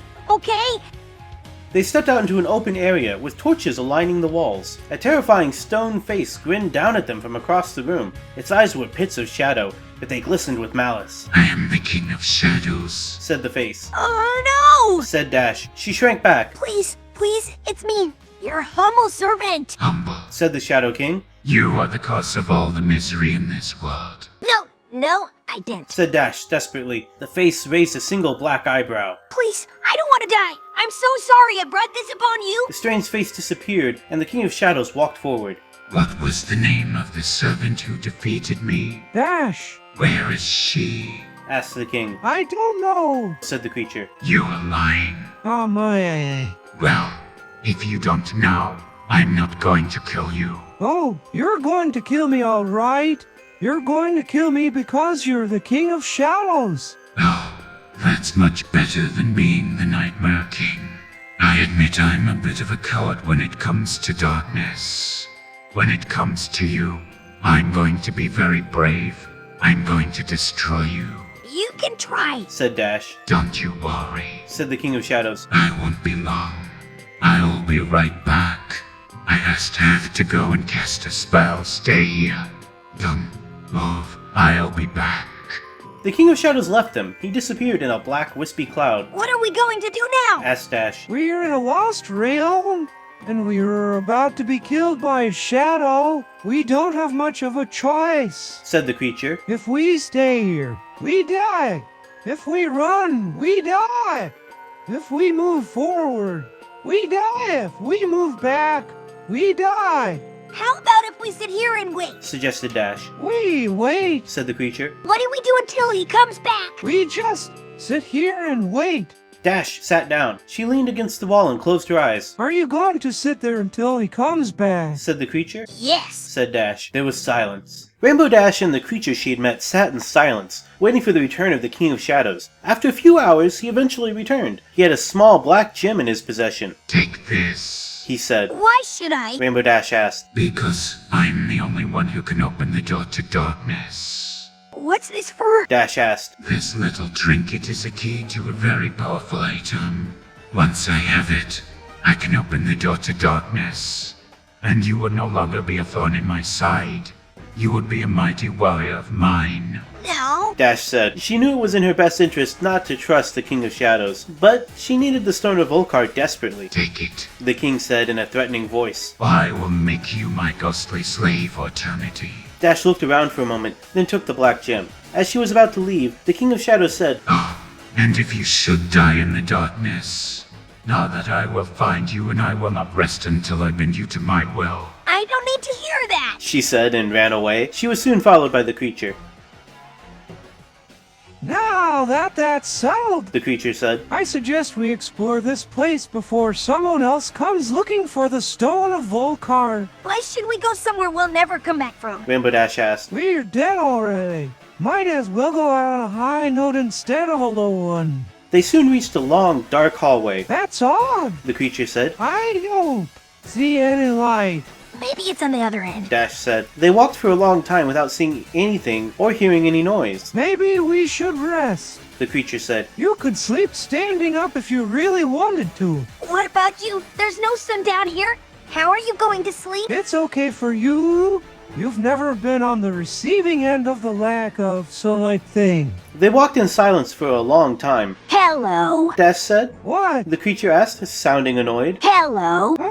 The creature was now looking at Dash with a cross expression. I think I hear my friend, Dash said. The creature looked around as if hearing something. Then he walked over to the wall, opened up a small hole, and peered out. She's here, he said. I can smell her. Oh, good. A voice said. I haven't seen her in a long time. Come on, Rainbow Dash, we have to talk. Who are you? Dash asked, afraid. I am the host, the voice said. You're a ghost. I have returned from the dead, the voice said.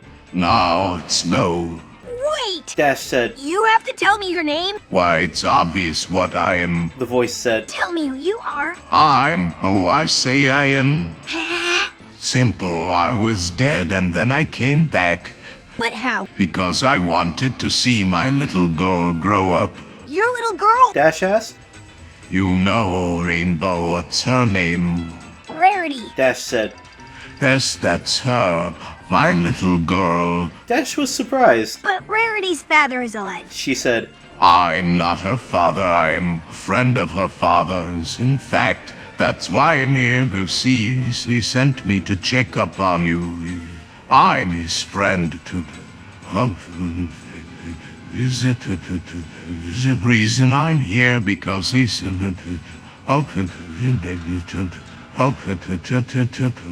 upon you. Dash didn't say anything. You see, he knows what you're capable of. The voice went on. You are not scared of me, are you? Why should I be? I don't know. You tell me. No. Why not? I don't know you. You tell me. Fine. Fine? What's fine? Fine is the response I'm giving you. You tell me. The creature grew tired of this argument and interjected. Look, Rainbow, I don't think you really want to be down here. So let's just skip the pleasantries. Okay. No! Dash said. No. No, I don't want to go down there with you. You tell me your name, and then I'll tell you mine. I'm Strong Sad. The creature said. Strong Sad. Dash repeated. What kind of a name is that? Sounds like a dude who smells bad. The creature stood up, towering over Dash. He looked down on her and smiled. You really do want to go down there with me, don't you? No, I can't! Dash said, backing up toward the tunnel. Don't be scared. You can trust me. I don't trust anyone. Then trust me. Must come with me, and everything will be better. Dash looked around. No one was coming to her aid. She wasn't sure if it was because they all wanted to go with her, or because she was on her own. She looked back at the ghost. Nightfall. The ghost said. Trust me. Dash wasn't so sure, but she didn't have much of a choice. She took a few steps back toward the ghost, and then she ran. She ran as fast as she could, and she ran further. She ran and ran until she managed to find herself in some sort of large storage room. It was empty and quiet. She was breathing hard and she knew she wasn't safe yet. She could still run and probably should, but she didn't know where she was going. She stood there, panting for at least an hour. She started to hear strange noises, creaking and flapping of the wings, and the occasional caw. Hello? She said. A raven came out of nowhere, perched itself on her shoulder, and cawed once. You're not real. Of course I'm real. Who are you? Dash turned to see the raven's owner, a tall, mysterious woman with green skin. I brought you here. The woman said. You're a fairy. More like a featherhead if you ask me. What's a fairy?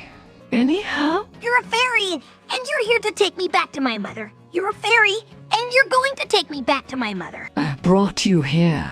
You didn't. I wanted to come with you, but you wouldn't. Will you shut up? Already? The woman said, and she pinched the rainbow's nose between her fingers. I brought you here because you are one of many who's been tainted with the essence of the Nightmare Tyrant. She said. You are not going anywhere until you are purified. Purified? Dash said. What does that mean? I'll show you if you let me. No. Yes. Dash began to cry. She was tired of being afraid, and the Nightmare Tyrant, and she didn't want to be purified. The woman smiled. She looked at Dash's face and said, I'll get to the bottom of this. No! Dash whimpered. The woman turned her back to Dash and said, This will only hurt for a moment. Then she touched one of Dash's eyes with the cool edge of her hand and said, Concentrate. Clear your mind. Dash tried, but she couldn't. She was still terrified, and her mind was full of images of snakes and darkness and shadows lurking everywhere. Can't. Dash said. Yes, you can. The woman touched Dash's other eye and said, Try again. Dash did, and she was able to concentrate. She imagined herself surrounded by a brilliant white light and thought about what the woman had said. What now? Dash said. Think of what you want.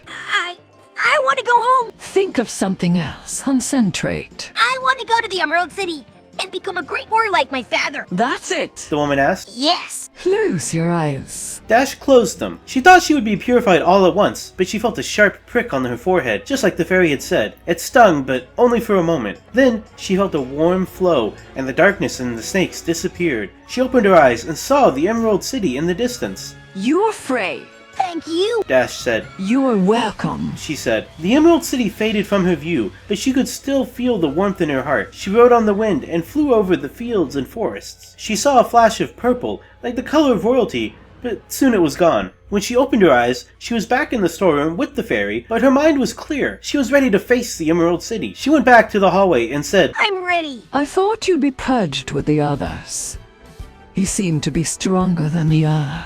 I got stronger than the others. Good. The fairy said. I'll take you to the Emerald City. I'm not leaving here without my friends. They're going to help me, and I'm going to help them. And which friends would that be? The fairy asked. Rarity, Strong said. No, they're near me. I can feel it. The Nightmare Tyrant has them in his pocket.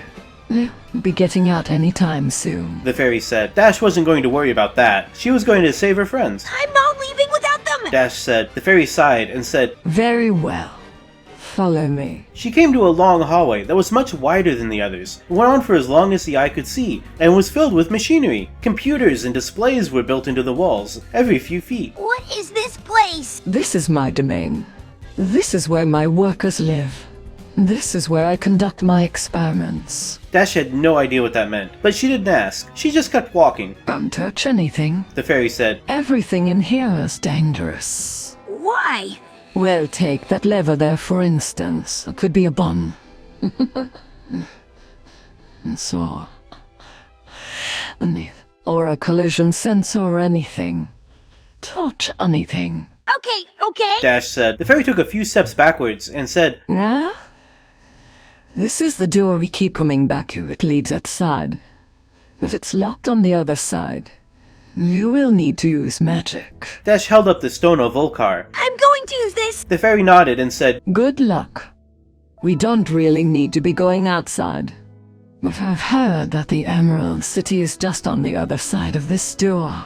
Thanks. Dash said and went to the door. She folded her wings and closed her eyes. She took a deep breath and chanted, Prestidigitation, open this door. The door opened with a click. Dash stepped through the door and saw a beautiful Emerald City. The Emerald City had a giant dome that showed a sky full of stars and a small floating moon. There were small clouds drifting quickly across the sky. Emerald City, That's far enough. a voice said. I'm here to see Oz. Dash said Oz was a very old Tin Woodman with a Tin Woodman head. He wore a Tin Woodman gown with a Tin Woodman belt. Oz is dead. The owner of the voice said. The Emerald City is a coast town. I'm here to see Oz. Dash said again. I don't care if he's dead or not. I'm here to see him.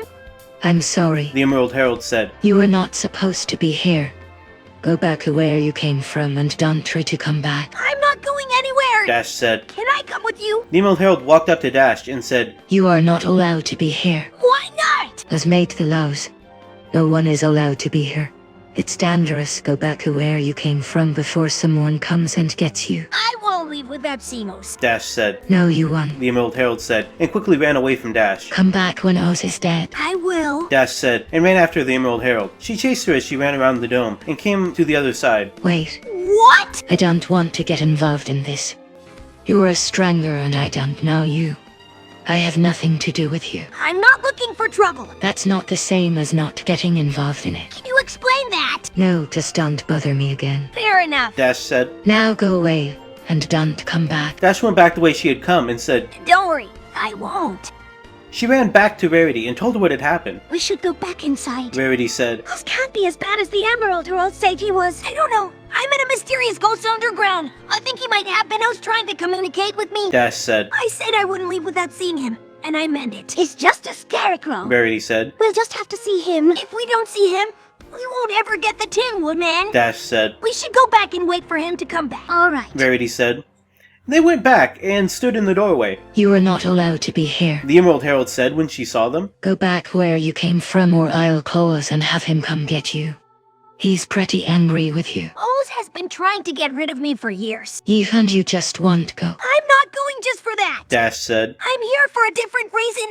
I want to see Oz. The Emerald Herald, who was named Shanalot, said nothing. She just looked at the Scarecrow Tin Woodman, who was Oz. Call Oz. She said. Tell him the Pawnees are here.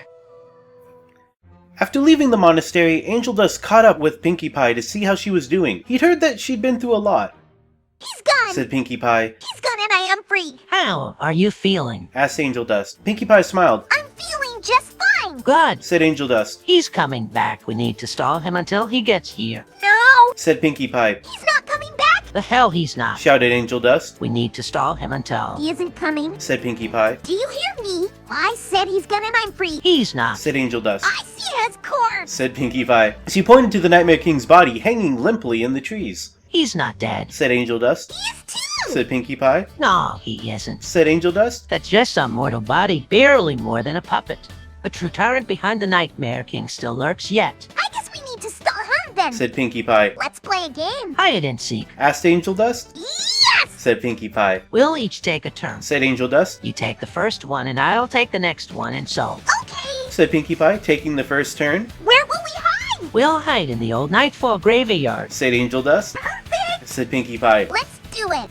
The two of them hurried to the old Nightfall graveyard, each taking a side. They raced to the headstones and began looking for a place to hide. I found us a place. Said Pinkie Pie. Come on. She led the way to a flat stone at the base of a tree. She jumped up onto the stone and stood still. Angel Dust climbed up beside her. Now what? Asked Pinkie Pie. Now what? Asked Angel Dust. We wait. What for? Asked Pinkie Pie. You'll see soon enough. Said Angel Dust. The graveyard was silent, aside from the occasional soft coo from a mourning dove. The wind slowly swept through the scattered clouds. A soft breeze rustled the leaves of the trees. Do you think he'll come looking for us? Asked Pinkie Pie. If he does, he's not going to find us. Why is that? Asked Pinkie Pie. Because we're going to stay right here. Said Angel Dust, pointing to the grave of their friend. What? Said Pinkie Pie. The Nightmare King is the reason why we're in this miserable situation.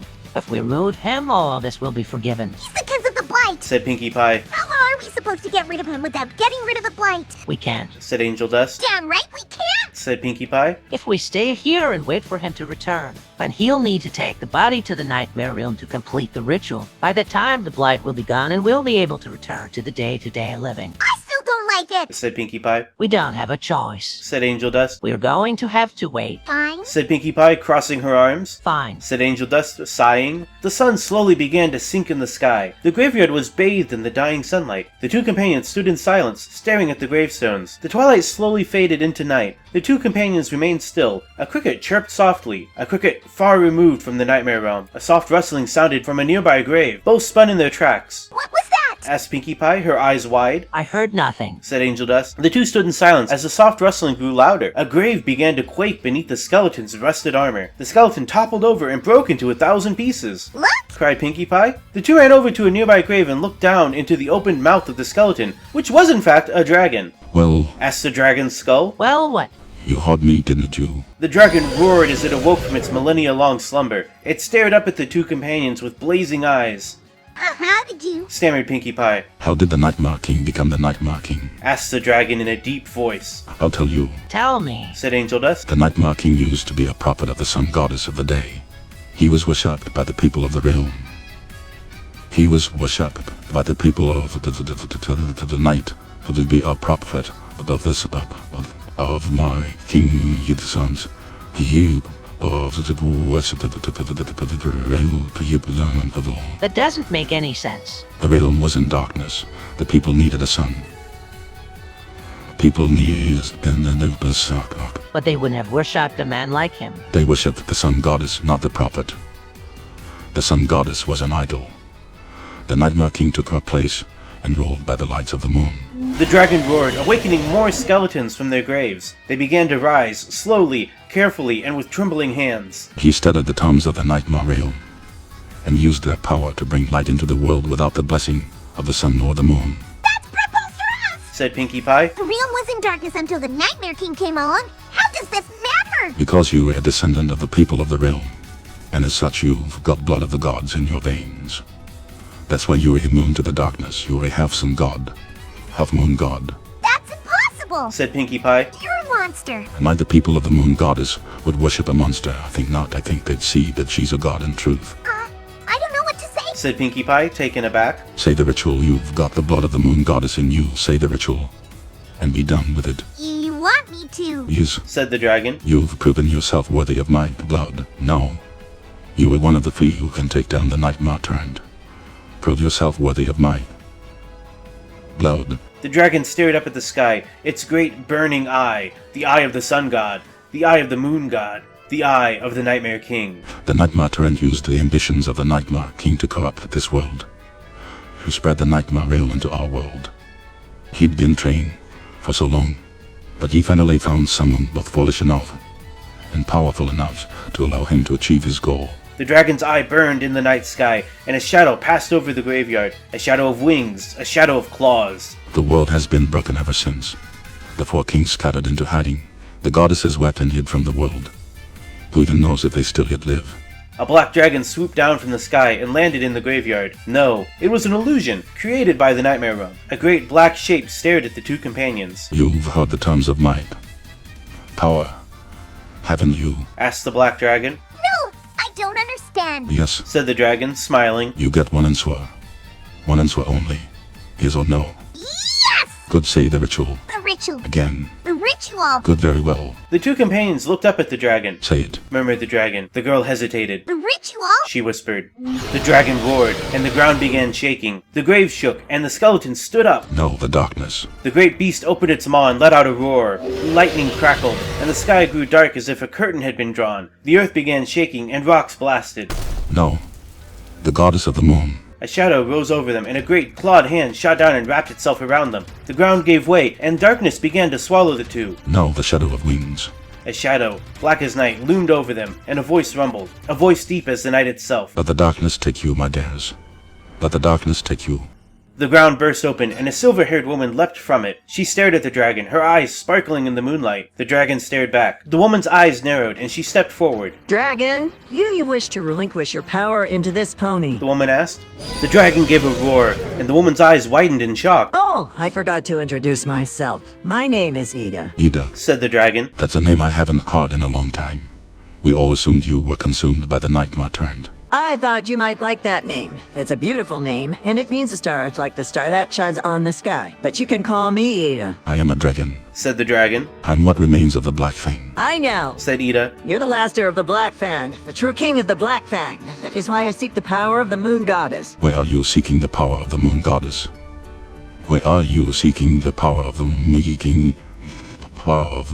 Goddess? I don't know. How about you? Why are you seeking the power of the Moon Goddess? I don't want power. I have plenty of that already. The dragon replied. I want honey. The dragon roared in response, and the skeletons of the graveyard splintered under his power. His essence rose up, blotting out the light of the moon, before pouring into Pinkie Pie. The moon's power rose up within her, and she rose up, smiling. Oh, this feels good. She said. Ida watched her carefully as the power coursed through her small pink body. It was a power she'd once thought lost. Until recently, she thought a great many things lost that had now been found. You have power, little one. Said Ida. I can see that. You're the Black Fang's daughter now. He was a powerful man. What?